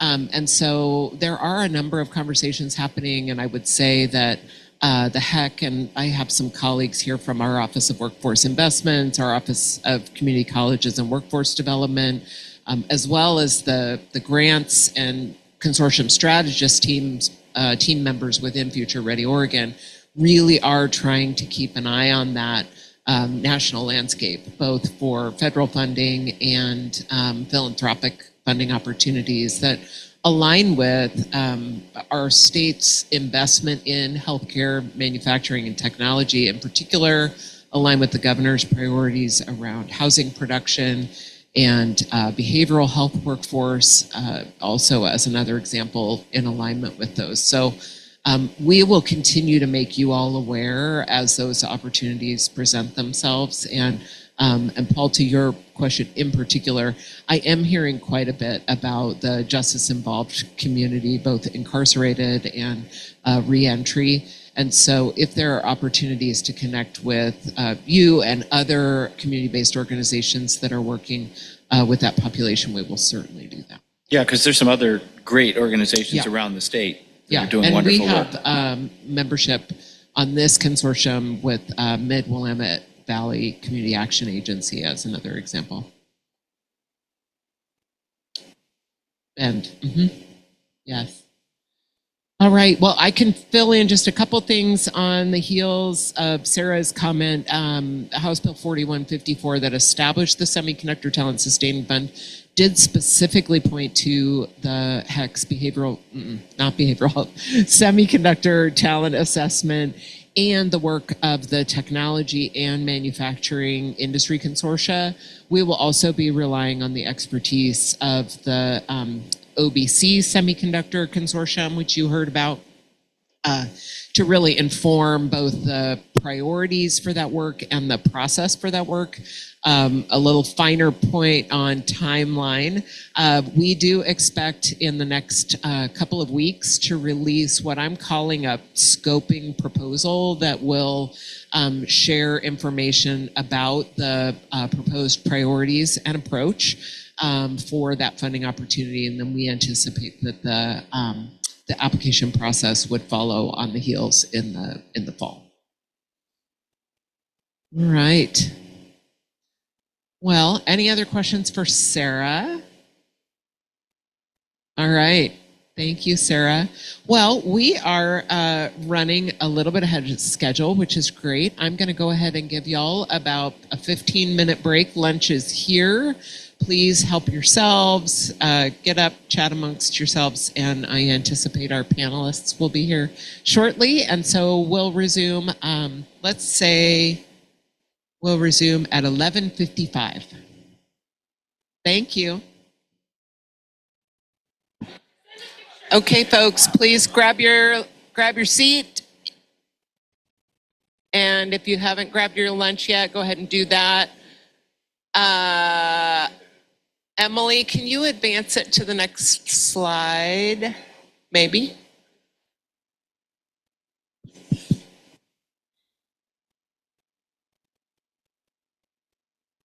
Excellent, thank you. All right, folks, as you finish up grabbing lunches and enjoy your lunch while our panel speaks, I'm going to turn it over to Stacy York, who will introduce herself and her fellow panelists, but we're thrilled to hear more about the Knight Campus Graduate Internship Program. I gave them a little primer, only enough to be dangerous, during our overview this morning. So I'll turn it over to you. All right, perfect. Thank you, Jennifer. If we could advance to the next slide. As Jennifer mentioned, I'm Stacy York, and I'm going to be sharing a little bit about a unique approval model that's existed at University of Oregon for 27 years called the Knight Campus Graduate Internship Program. I'll do like a 5-minute intro before we move to the panel to hopefully enrich in that conversation. Next slide. So the model of the Knight Campus Graduate Internship Program is kind of in 2 distinct phases, which leads to high employment outcomes. The first is hands-on experiential coursework at the graduate level at University of Oregon. That's industry-informed coursework. And then we couple that with professional development. After students complete that coursework, they do 9-month paid internships in industry, giving them the experience they need as an early career professional. Through this model, 90% of our recent graduates are employed within their sectors within 3 months. So very high employment outcomes. If we click, I'll show you the sectors I'm speaking about include the 5 listed here: bioinformatics, semiconductors, polymers, optics, and sensors. The latter 4 have some pretty big implications in terms of manufacturing industries that are critical to Oregon's economy. And our panel today is going to be focused on the semiconductor track, but I also want to highlight that our optics track places about 2/3 of its students into the semiconductor industry because optics are critical for different manufacturing and inspection processes. Next slide. And, we not only want to send out students and grads who are highly technical adept, we also want to send out humans capable of working in teams, collaborating, understanding how to work in those fast-paced environments. So we do a lot of professional development and some career development as well as some very tactical things, helping students understand how to build a competitive resume and interview. Next slide. And so this model has brought success over 27 years. We have a 98% graduation rate, which is quite high for a graduate level program. The average annualized salaries of students is just north of $74,000. We also operate at a large scale. So we are the largest master's program in the United States for physics.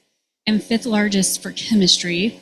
Notably, our students are going into the sectors that are critical for the state of Oregon. So not only are we at scale, but we're pumping directly into critical needs. And then we have also seen an increase in women and underrepresented minorities in the program over the past 5 years through some strategic recruitment initiatives. So this model is bringing both success to students and to the regional workforce. And lastly, I'll note that we also operate outside of the beautiful building walls of the Knight campus through a few strategic ways.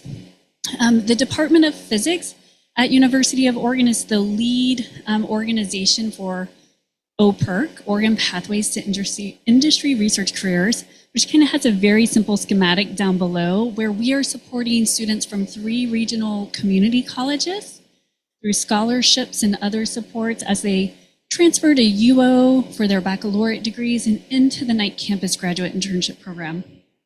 Now, OPERC is primarily scholarships, up to $45,000 for these students, but we weren't able to provide some of the additional supports we knew were required to help low-income students really have high success, and that's where the Workforce Ready grant has been extremely beneficial.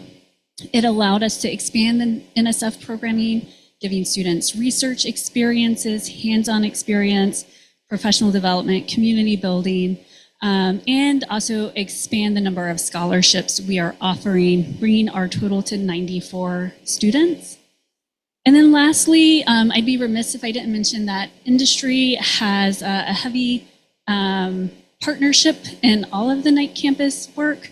So I mentioned the internship salaries, and if we just project out for these 94 scholars going through OPERC and Future Ready Oregon, they're going to garner about $5 million in industry internship salaries as well. So almost an equivalent match there in the workforce development piece of our students. So with that brief intro, we'll go to the next slide, and we will have our panelists introduce each other, who they are, and maybe what they think the Knight Campus Graduate Internship Program does that is unique in comparison to more traditional academic programming. We'll kick off with Laura. Thank you, Stacy.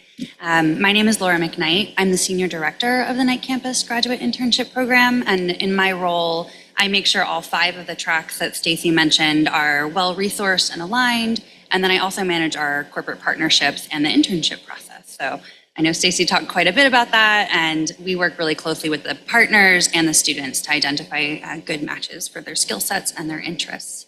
And something that I think is sort of unique about KCGIP, I have a PhD myself, and I think a lot of us who went to grad school didn't necessarily get a lot of professional development, so I'm completely impressed with the level of training our students receive in inclusive leadership, being professional, even things like conflict resolution, but their resumes are just outstanding, and that's mostly due to Stacy York, I have to say. And so they really hit the workforce with so much preparation professionally, and for me, that's something that really stands Yeah, I'm Fred Poole, Senior Industry Advisor. I retired from the semiconductor industry about 3 years ago. When I left the semiconductor industry, I was Director of Advanced Technology Integration at a RF wireless solutions company. I had to make the next generation transistors that go into your cell phone so you can talk to the base station and router or whatever it is. So that was my job. We didn't successfully do a technology. We didn't win a socket, iPhone or whatever that was. But I've been hiring out of this program for about 15 years. Probably my company really engaged for 25 years, and there's a reason for that. I've had internships with other types of programs, 3-month internships, and they really don't work comprehensively the way this program works, especially a short internship. I mean, you're trying to really get work done that has to get done in order to deliver a product and get something out the door so that the company is successful. And the 3-month internship, it's very difficult to do that. But it's not just the 9-month internship where we get to know each other, decide if that's a good fit for the company, or if the student, the intern, I consider them engineers, I brought them as engineers, decide they want to be in that company. It's a comprehensive program where we work on technical proficiency. So the students are working, they learn about the basics of semiconductor device physics, whether they're a chemistry or a physics student. They learn about processing techniques. They have to apply those in the lab to make sure that they understand how they work and working together in teams. They have to be able to communicate with each other, and an especially important part of that within their groups and with their instructors, but an especially important part of that are the process reviews, which we have to do in the industry, and that's really what this program does. It simulates a semiconductor industry environment. And that's what's surprising. When I actually joined the program, then I thought, oh, okay, this is why I keep hiring students out of this program. Once I got involved in it, I could see how all the gears worked in producing these really good engineers for my company. But the process reviews that we do are just like a process engineering review. They have to work together. They have to look at their data. They bring it and they present it. And we go through and see if it makes sense. They have to understand that data. They have to have a model for it, explain how they got there, exactly what they're going to have to do. They come in front of me in an engineering review board. And the last thing was really collaboration. And I also want to point out the professional development aspects of that. Collaboration, communication. I was not a micromanager. I needed people that could come in, take initiative, get things done. There just isn't time for that. There's always more work than you have people for. So having folks set up, ready to go, not just in technical proficiency, but in their ability to collaborate, to do presentations, to communicate, gave me a comprehensive package that I could work with as students came in the door. So year after year, I came back, and now I'm part of the program myself. So anyway, thank you. Hi, my name is Tori Sorg. I am the program director for the semiconductor track. I spent 8 years in the semiconductor industry before joining this program, and one of the things that drew me to it is I took the long path to get there. I did a PhD, I came here, and I was really impressed, as Fred mentioned, of the accelerated nature of this course work that really prepares our students to go into industry. It has a very holistic approach to both professionalization and the critical technical skills that the students need, and that's what I really appreciate about it. Hi there, my name is Cody Worrell. I am a current semiconductor student in the program. And then one thing that I think this model really brings to, or just offers unique value, is the soft skills that we develop. Definitely out of undergrad, it's very, I feel, or at least at my undergrad, it was very uncommon that you know how to interview or you know how to write a resume. And this program not only teaches you the skills of what to do in industry, but also the soft skills to help you network, help you build a resume, and how to do well in interviews. Kind of similar to what Fred was saying and Stacy about just the soft skills. It's super important. Hello everyone, my name is Gabriel Palacios. I'm also part of the semiconductors track. And the thing that makes the KCJP program stand out for me is the connections that the program has with many companies. In my undergrad, most of the classes were basically entirely theoretical, but I feel like the classes in the program are more geared towards being practical for the roles we're going to have in the companies. And statistically, most of the students that study physics or engineering or chemistry are going to be employed in the private sector. So I find that very, very, very, very important. And also, as Fred was saying, we collaborate in all aspects. All of the assignments that we do are basically in groups. And even when we do homework, we always do it in groups. So we improve our soft skills every day. Yeah. Yeah, thank you for those highlights. And I'd say, one thing we find is undergrads definitely get some teamwork and group experience, but they're graded very individually, and there's a lot of individual attributes. And when we think about what it means to be successful in industry, very rarely is a single person responsible for a meaningful level project. And so we really have worked on the curriculum to instill in them the importance of collaboration, teamwork, adding their value. It's not a competition of who gets the highest grade. When you can elevate your entire cohort, that's when you know you're being successful. Laura, I have a question directly for you. Since you engage with the industry partners most directly, what do you find companies, new companies who are partnering with the Knight campus are most often surprised to find out? Yeah, so that's a great question. Fred actually addressed this a little bit, but generally speaking, when I'm talking to a partner for the first time, I hate to keep harping on professional development, but it is a thing that comes up a lot because it's not training that most of their employees receive. And then diving in a little deeper, it's really that experiential hands-on learning, particularly with tools that industry is actually using currently. And so I think there's a Camcore tour later, and you might get to see some of these tools. We really do have companies come using those regularly here on campus. And so the students are really seeing real world problems that they would face at a company in the future. And then I would say once they're actually partnered with us and they have the interns, it's what Fred is mentioning, that problem solving. We can't teach them every skill they need, but we can teach them how to find information and how to figure things out. And so when they're presented with a new problem they've never seen before, they're able to hit the ground running and really figure out what needs to be done. And that's important when time is money, as it is in industry.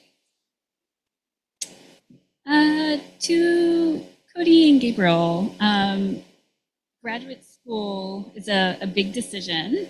I'm wondering if maybe you could share kind of what attracted you to the Knight campus. And I should also share, just for context, our program starts in the summer. So Cody and Gabriel have been here for 9 weeks and the intensive part of the summer coursework. So yeah, just to kind of orient you with where they are in that kind of time. So I actually first heard about the program through a previous student who did the optics track in, I think, 2017. I worked with him for about 3 years. And at the time, I was unsure if I wanted to do a master's or a PhD. I wasn't really leaning towards a PhD, and he told me about this program. And he told me about how much industry experience you get, or similar experience you get to industry through this program, as well as all the soft skills. And that really helped push my decision. And then I think just in general, kind of what you guys were saying of how much this program prepares you for what industry is going to be like is super helpful, and I really am happy that. For me, it was also a referral. So one of my previous classmates did the optics track last year. And I was actually a bit undecided before coming to the program between this and another program. But the thing that made the difference is that Lindy, who's not here, she was very nice in all the emails, and she's shared with me contact information from alumni. So I talked, I think, to 7 or 8 alumni about the program, and all the alumni were very happy about the program. They said, yes, don't worry, the internship placement, it works. Everything is going to be fine. You don't even have to worry. You just have to worry about your grades and studying during the time that you're in the program, and then everything is going to work out. So I was convinced by that. Yeah. Thank you. Graduate programs collect information from alumni of their thoughts. Would they recommend the program to peers? And we can kind of see how we do on an annual basis, and kind of resonating with what said. We consistently see alumni very happy with the choice to matriculate. And that's really important to us because we are serving the students and also serving, so we need all of those aspects to work. Tori, we've heard from 2 of your students, some of their experiences with the program. And you spoke to it a little bit when you shared that you actually came from industry before coming back. Do you want to touch a little bit more of, this accelerated training model? So within the summer term, how are you upskilling the students who are coming in with baccalaureate degrees to be highly capable future employees? Yeah, thank you so much. So I think one of the strengths that our curriculum has is this experiential learning aspect of it. We give the students a few classes to give them base level knowledge that they'll need to be successful, and we put them in groups. They come from multidisciplinary backgrounds, and they're working together in teams to solve these problems. And with this, it's very hard to train for, but we have a way to make sure the students come out with great critical thinking skills and they become creative problem solvers. And they have the confidence when they go into industry that if they see something that they don't know or don't recognize, that it's something that they can solve. And they know they can work with others to reach that goal. And so I think that's one of the greatest strengths that our curriculum has. But the other thing that I would actually like to touch on is the strength of the pipeline for this particular program. So the students mentioned Lindy, who helps with recruitment for our program. From recruitment all the way to the students that are alumni, we have a very good way to retain students within the semiconductor workforce. We recruit them, they are within their program, they're happy here, they go on to internships, they're placed with companies, but then they have this extremely strong alumni network so that they can move to other semiconductor companies within Oregon. And so we really are retaining talent here within the state, as well as just in the semiconductor industry in general, which I think is extremely powerful. Yeah, that's a great segue into a question I was going to ask in a minute, but I'll fast forward to it. Laura, so when you look at the way the program partners with Oregon companies in the semiconductor space, can you speak a little bit about the kinds of semiconductor companies or the number, a little bit of context?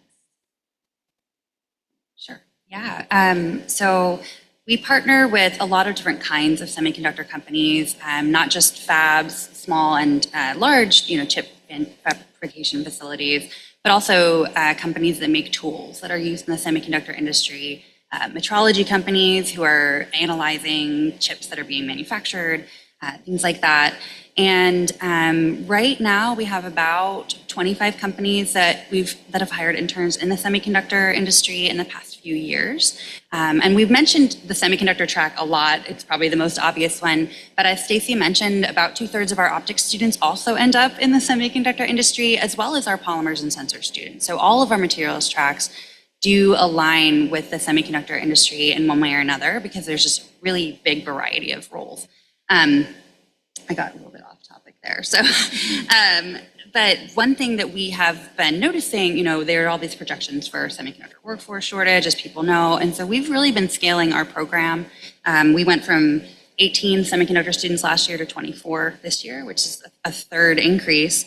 And we last year sent 32 students into jobs in semiconductors. And over half of them ended up in Oregon semiconductor workforce. So that pipeline that we have, which Tori mentioned, is really strong. We have people like Fred who keep coming back year after year. I think one time I heard Fred say he just stopped hiring people from anywhere else because he knew he could get KCGIP interns. Well, so, yeah. But so I think those relationships are really important. And I know we've focused on hiring, but we work with these partners to inform our curriculum too. We are constantly getting feedback on what skills are necessary, technical and soft skills, how we can continue to improve, and sort of what are the next big things that we might not know about over here at UO.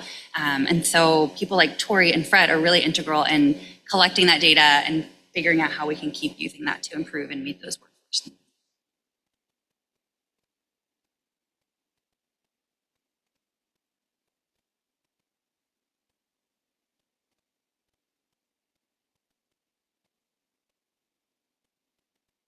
We also teach adaptability. We let them know when things go wrong, this is going to be your day-to-day training, right? I know every one of you gets a problem on your plate every week, if not more often, that was unexpected. And so it's another way we help students prepare. Fred, you mentioned that you had partnered with the program for quite a while before retiring and then joining our team, which we're very excited by. Can you speak to how you saw the program evolve or shift during that decade, or if you noted where we were responsive at times to kind of the differing needs? Well, I felt it was uniformly been well received, just because that's why I keep coming back. There's a continuity there. So I would almost say that, yeah, the program's evolved. We're always trying to upgrade the curriculum. That's part of the reason I'm here. But I also think the continuity of having really good students come out and come into the company. Actually, some of the engineers at Orvo went back into the late 90s, very early into this program. So it's actually almost formed a subculture now within the company I was at, Corvo. But I think, those inherent things, what I said about the continuity, inherently, some of it is just the accelerated pace of the 6 months they have to do this coursework. That's the environment they're going to go into. You have a schedule, you have to deliver.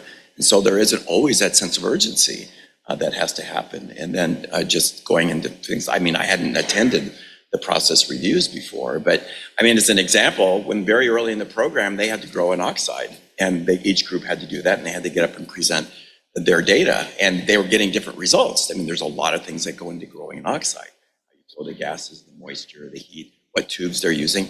And so in real time, the students are trying to come up with models and explain that data within themselves. And so that little microcosm of that example alone brings up and gives a very good simulation of what happens in the engineering environment they're going to come to. It's exactly the same kind of process. And then, of course, we sit out there and I'll look at their slides, and I've seen so many engineering reviews and so much data that I can see what's a red flag and what isn't a red flag, and help them think more comprehensively, critically about their thinking, how they're presenting. The program has evolved and it has grown in curriculum and how it's focused, but now that I'm in the program, I can see that the key elements that are still there are why I think it's been so successful, myself and others. Yeah, I'll give a shout out to Fred. He probably doesn't realize the influence he had when he was an industry partner helping us develop curriculum, but he was one of the partners saying, if you could get your students design of experiments, that would be awesome. And so we began doing the research, talking with other partners, and then we're like, yeah, we should be doing this. And so we launched a design of experiments elective, which almost all of the students take. We trained them on an industry standard software, JUMP. And so, so Fred doesn't and we'll remember see helping SPC us. charts. Next year, I think Tori's going to be doing the SPC charts. Yeah. I do want to open it up to questions from you when you're thinking about whether it's semiconductors or other kinds of unique workforce training programming. What are the questions you have? What are the needs or gaps that you've seen? Yeah. Thank you for this. That was a great panel discussion. I'm really excited about your program. It sounds like you guys are doing good work. I have two questions for you. The first is about scale. So, this group's broadly tasked with workforce development programs to bring people into the manufacturing industry at high skill, high wage jobs. And one of the earlier presentations today mentioned that the semiconductor industry needs 2,500 new employees, I think, over the next decade. Obviously, most of those won't, or the vast majority won't need PhD or master's level accreditation or certifications, but I wonder what you think about scale. Is 18 to 24 people the right size for your program? Should it be larger? How large could it be? So that's my first question. What do you think about that? Yeah, so great question. We are continuing to scale. Our hope is to grow to 48. Who knows what'll happen even beyond that. And I think, but you're touching on a bigger picture, is that we can't train 2,500 people. And so we have a couple other efforts. Stacy kind of mentioned this OPERC pathway, and we are looking at ways to develop training for people at the associate's level, at the bachelor level, and of course at the master's level, so that we are giving training that is appropriate for multiple levels of jobs, entry level jobs. And also trying to think about how can we make these things modular so they can be shared out and kind of expand that influence. And one of our other big initiatives has been just raising awareness. There's been reports that show that the semiconductor industry is largely invisible to the general public. So how do we get people to know about it and enter these jobs? And so we did a workshop that was hosted by Micron, and we have other awareness activities to get people at all levels aware of what semiconductors is, And we even bring in college professors so that they can go back to their university and train even more people about what we do, not just at KCJP, but the semiconductor industry. And we're trying to broaden that impact as much as we can through those sorts of initiatives. Anything I left out that you would like to add to that? Yes, and I'm going to share one anecdote. So Laura mentioned we did some trainings where we brought in undergrads. Micron supported that. The students walked away with their own wafer that had like a little piece of art printed on it.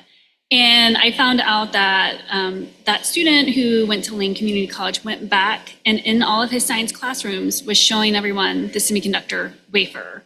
And so when you're talking about like trying to provide visibility to opportunity, this was like a great example of a single student now telling about 35, 40 students about what an awesome time he had putting on that bunny suit, getting in the clean room, and the different kind of job opportunities. So yeah. So, and we'll be doing another one of those in the fall. Yeah, the other thing that I'd like to mention is that we recently received some money, some HEC funding, to expand our equipment that we have in our facilities so that we can scale to larger classes. A lot of the equipment that we're getting is not the top of the line automated equipment. It's very hands-on. We show the students, like, these are the knobs you have to turn. Generally, this is what the tool does.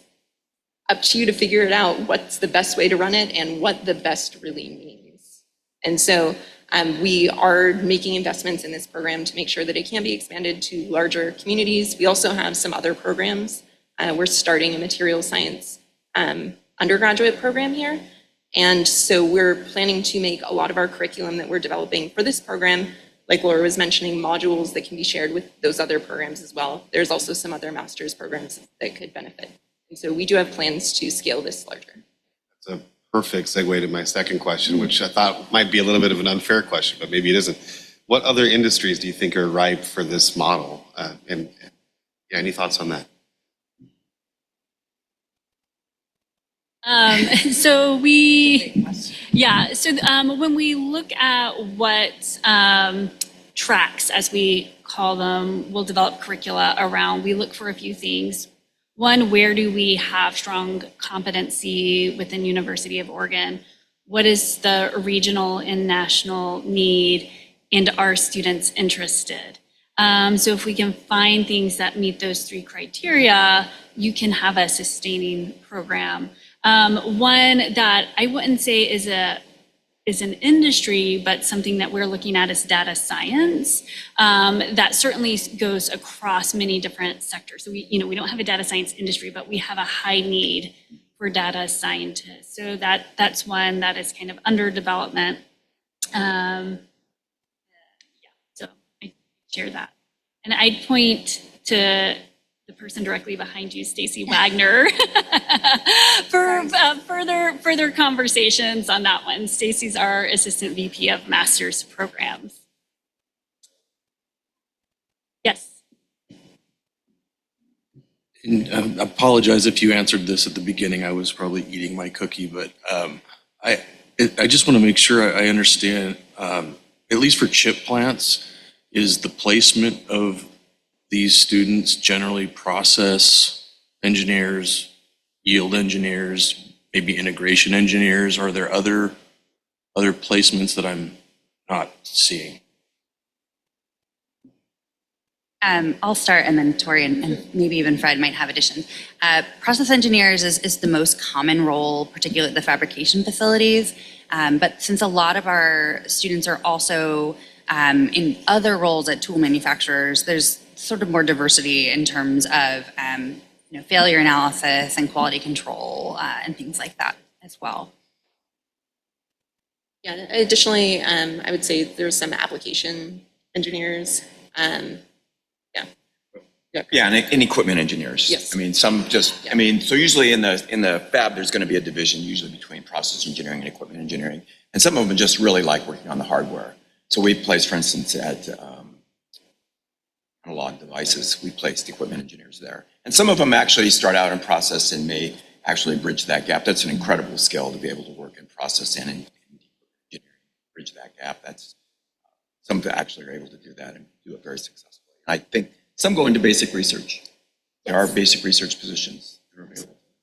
We've also seen, especially recently, students end up in software engineering. So they sort of get tool ownership and realize where their real strength and interest lies is writing code for image analysis or for automation processes and things like that. So they get a pretty big breadth of exposure here, which allows them to go into all those different parts of the path. And the one other thing I will mention is that the industry partners that we have are at a variety of different scales. And so we have both large manufacturers, we also have small startup companies. And so there's a wide range of places that students can be placed.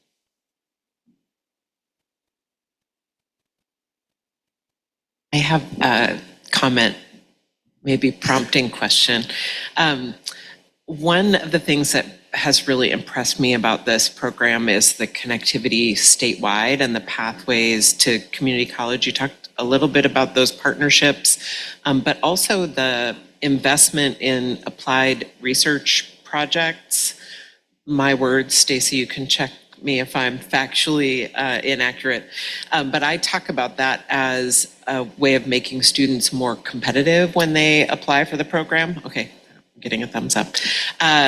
Could you talk a little bit more about sort of those two pieces, the recruitment connection and investment in what I would consider potential students at U of O at the statewide level? Yeah, so again, Future Ready Oregon and OPERT combined have been, I'm going to say, transformational for our community college partners. So Mick Davis at Umpqua Community College has taught there for a decade. He has seen, now they're small numbers, but once we had OPERT and Workforce Ready funding, they saw a 375% increase in the number of students declaring chemistry and physics majors.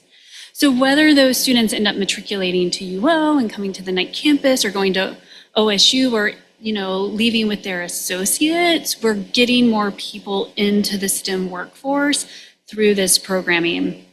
And through Future Ready Oregon, we've been able to do other things like Mick Davis at Umpqua took his students to the Optical Society of America's conference, which was in Portland this past spring. And so he brought them all up, taught them how to network, taught them how to navigate a conference. And a large number of students, as we typically see from community colleges, are coming from diverse backgrounds or perhaps non-traditional students. And so it's been highly impactful. Now, the other thing we need is the students to gain the hands-on experience with research, doing the actual science, not reading the science, so they understand if that's a good fit for them. And that's where these research stipends have come into play. We've supported 22 students over 32 experiences with Future Ready Oregon funding. And we found that we can start by giving them a 1 to 2 day hands-on experience like the clean room workshop. And that's enough experience to make them competitive for undergrad research funding. So we're investing in a $300, $400 research stipend for them to do a day-long training. And now when they go to an undergrad institution, they have something on their resume to get into a research lab. And so we've seen those students snowball those opportunities into a $5,000 stipend to do research. And 3 of them recently got our Knight Campus Undergrad Scholars Awards, which are $15,000 over a year to do research. And that's part-time, they're still in the studies. The other benefit we found is when the students come to do research on the UO campus, when they're coming from community college, they're acclimating to a 4-year university in the summer before they matriculate in the fall. So now they've got built-in community with other scientists, other grad students that can field their questions, other undergrads in the lab. You know how cliques form your freshman year, and if you weren't part of that clique and now you're matriculating your junior year, how do you find that study group? So there have been all of these other benefits that Future Ready Oregon has provided these students. And so they're going to be very competitive for the Knight Campus Graduate Internship Program if they apply. And I'm talking to them very frequently so that most of them will. And if they don't, they're going to be competitive for another technical opportunity. So I feel like it's a win-win for organizations. Yes. Just curious with your relationship with UMQA and that kind of the spirit of transfer. I'm with Portland Community College. Do you guys have like an MOU or like a formal agreement between you, or is it a little more organic, like let's just do it? So for the National Science Foundation grant, it's a program they called STEM, Scholarships in STEM, and they only allow one per institution. So when we were writing this grant, we could only partner with community colleges that didn't have an active grant. So we certainly approached PCC, other community colleges in the region that we felt would be good partners. I don't know that I want to call it unfortunate because they had a different STEM program. So Oregon Pathways, those 3 partners are dictated by what we can do within the confines of that federal grant. Future Ready Oregon has given us flexibility to have broader partnership so that if we get a community college student transferring to UO, we can provide supports to that student. We did a tour of HP. That was, kind of a broadly available partnership. So we have actual contracts in place for the NSF grant and Workforce Ready, they're sub-awardees there. I'm going to take your question, and I'm also going to invite guests to ask our students questions as well. So I want to make sure they have an opportunity to share insights. Yeah, this isn't really a question as much as a prompt for you to comment on. First of all, thanks to the HEC for bringing you folks in here. What a stellar example of a program that really works. Thank you. And I'm particularly heartened by your, what you call soft skills. We used to call it soft skills. I think now we call it employability skills. Because that's what makes higher education significant, is not just that we have the technical expertise to enter a manufacturing job to make more money, but that we are more well-rounded and deeper people who are capable of getting along with each other and finding satisfaction in a career. So I just wanted to thank you for that. Thank you for acknowledging that importance. And maybe I'll pass that to the students. When you think about some of the professional training and professional growth you've had over the summer, can you speak to that? I don't know if you can remember back to Professional Development Week, which was 9 weeks ago, which is how we kick off the program. We do like 3 days of just professional development to kind of set the stage for students of expectations. Could you speak to maybe ways you've grown, or some of the material that was surprisingly helpful, or maybe not surprisingly, but still very helpful? Well, really quickly, just going back to like introducing like research things to transfer students. That's very important to me, as I was a transfer student from LCC. I didn't come to U of O, I went to OSU, but even then, when I transferred, I did not know what was going on or what I wanted to do. So personally, I'm very glad that that's a thing. And then for PD, Professional development. Professional PD. development, I'm so we sorry. do it so much, we have the acronym. Yeah. Definitely when I came in, my resume did not look good. Like after where we are now, I still have an old version of it, and it looks so much better now, and I feel a lot better, I guess, being able to network and talk to people about what we do. I'm going to also build up on that. I think my resume is much better now. But for me, it was the interview skills. So one of the exercises that we have in class is like we get into a circle and we try to do tell me about yourselves spiel to our partners. And I think just by repeating that so many times, and just the methodology that we have is like STAR, is like situation, action, result, and star, yeah, and task, yeah, and task. So just organizing that and then trying to talk it out is very useful because we already have a pre-made dialogue that we're gonna say most of the interviews. Yeah, that's personally for me what I have grown the most. I get very nervous in interviews and this helps a lot.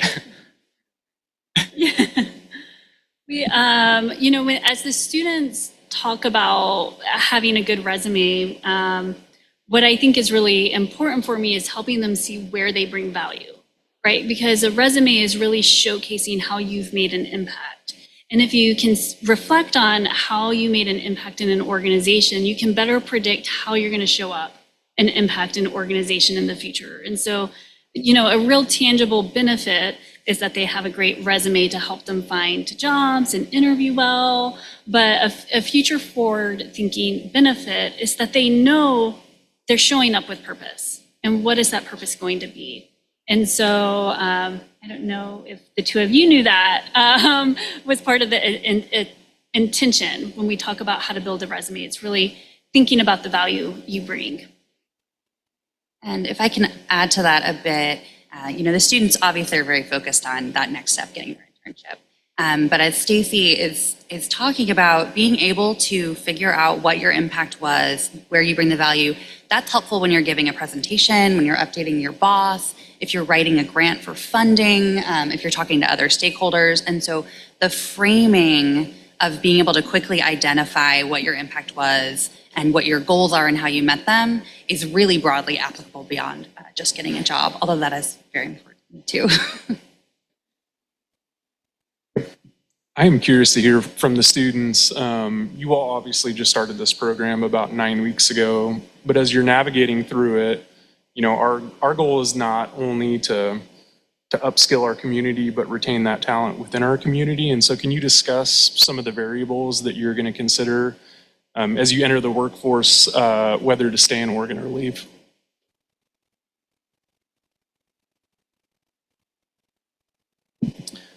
For me personally, I'm from Eugene, so I grew up in West Eugene. I went to high school here. So I have some family who are here, which is also is a big factor. I also know that, as it was said earlier, a lot of the industry is in Oregon, which is also really helpful. And being able to stay close to family and being close to industry is very important. For me, I guess for me is a different example. I am originally from Ecuador. I'm an international student. I am very open to move wherever the opportunities call. I think Eugene has something special. It may sound simple, but I like the nature, how it looks in Eugene. So if that is, I guess that's not a very industry-oriented reason to stay in Eugene, but yeah, the nature, I like how just the walks, the mountains, yeah. I know that was a question for the students. I would like to say I am also from Eugene. And so one of the reasons that I ended up in the semiconductor workforce is because I wanted to live in Oregon. Similar, I love nature. I loved being here. And so I chose a path that would bring me back to Oregon. And so I was in Hillsboro for a little while. Now I'm obviously back in Eugene. And so I think the draw of the semiconductor industry being in such a beautiful place, if we can keep companies here, fantastic. I'm also not a student, but I think Tori touched on this very early on, but because we have so many partners here and so many alumni here, I don't know the exact stats of how many stay in Oregon, but it's a very high number. And we continue to have alumni events to bring them together, support them when they make career changes. And because there's such a robust industry here in Oregon, people are able to upskill or get, a higher paying job while staying in this area. And so we don't see much need for students to leave Oregon. And I think the initial draw is probably, I don't have to move very far. I just finished my classes. But then once they're sort of embedded in that greater Portland area, there's not a good reason to leave because they can really still have a lot of upward mobility within that area. And it's hard to leave that really massive alumni support network as well. I saw Carly had her hands up. hand up. And we probably have time for one more question if anyone else has a burning question. Yeah, so I wanted just to say that Microchip has participated in the graduate internship program and hired many students from the program, and everyone is terrific.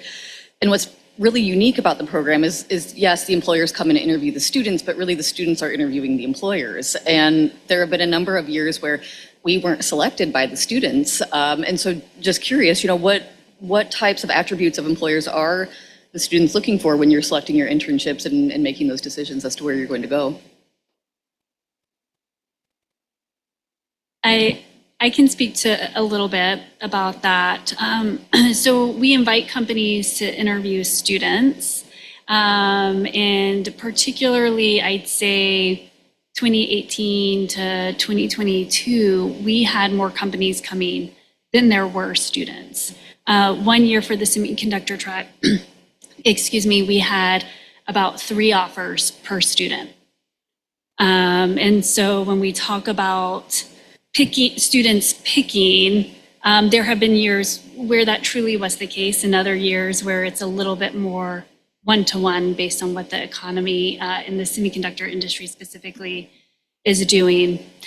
In the years where students are receiving multiple offers, one thing I've actually seen shift over the decade are more students concerned about healthcare.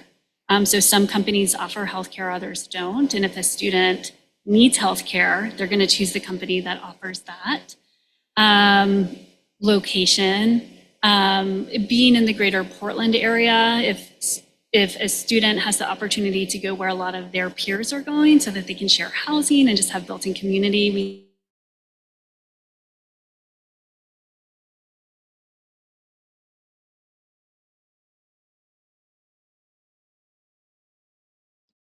For me,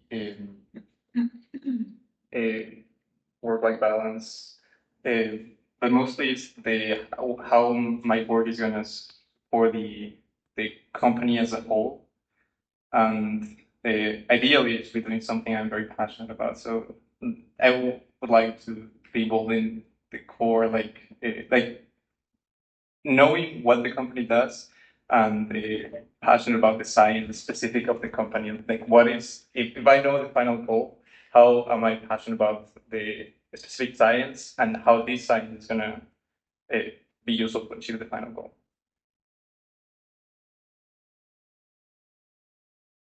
All right. I think that's a wrap, Jennifer. Yes. Thank you so much. Join me in thanking the panel. This was great. Stacy, I told consortium members that you either you all or just you will be leading them across the street and leading the tour. I just have a couple of comments about next steps for the consortium, and then we should be able to adjourn in but a moment. And it looks like we lost Zoom, so I don't know if it's in your packet, and I can't refer to a slide, but I have it here. Couple of things for consortium members to keep in mind. The Q4 meeting is scheduled for October 14th, and that will likely be held in the Salem area because there is I'm looking at Heather. The Working Together Conference, which is sponsored by the 9 local workforce development boards, is going to be in Salem on the 15th and 16th. So just naming that we will likely have it in the Salem area so that folks who are also engaging in that conference will be able to connect the two. The next thing I want to mention is that we're going to start some strategic planning development work for 2026 for each of the consortium. Part of that will involve identifying a couple of occupations to prioritize to really start diving into that supply and demand data gathering, identifying gaps, whether it's workforce and talent gaps or program gaps, so that we can develop an action plan for the consortium and prioritize our activities going forward. Let's see. And then, the last thing that I want to mention is that we are entering the final year of Future Ready Oregon grant funded project activities. And so that means y'all have about 4 more quarterly meetings where we would be able to take advantage of having grant recipients come and talk about their projects. It might be around a particular partnership, or it might be a theme you'd like to learn more about.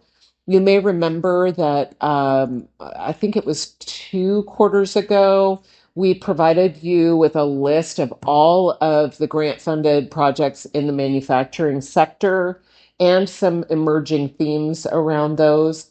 We will reshare that with probably a little poll of some kind that will allow you to flag either partnerships or themes that you'd like to hear more about, just like we were able to today.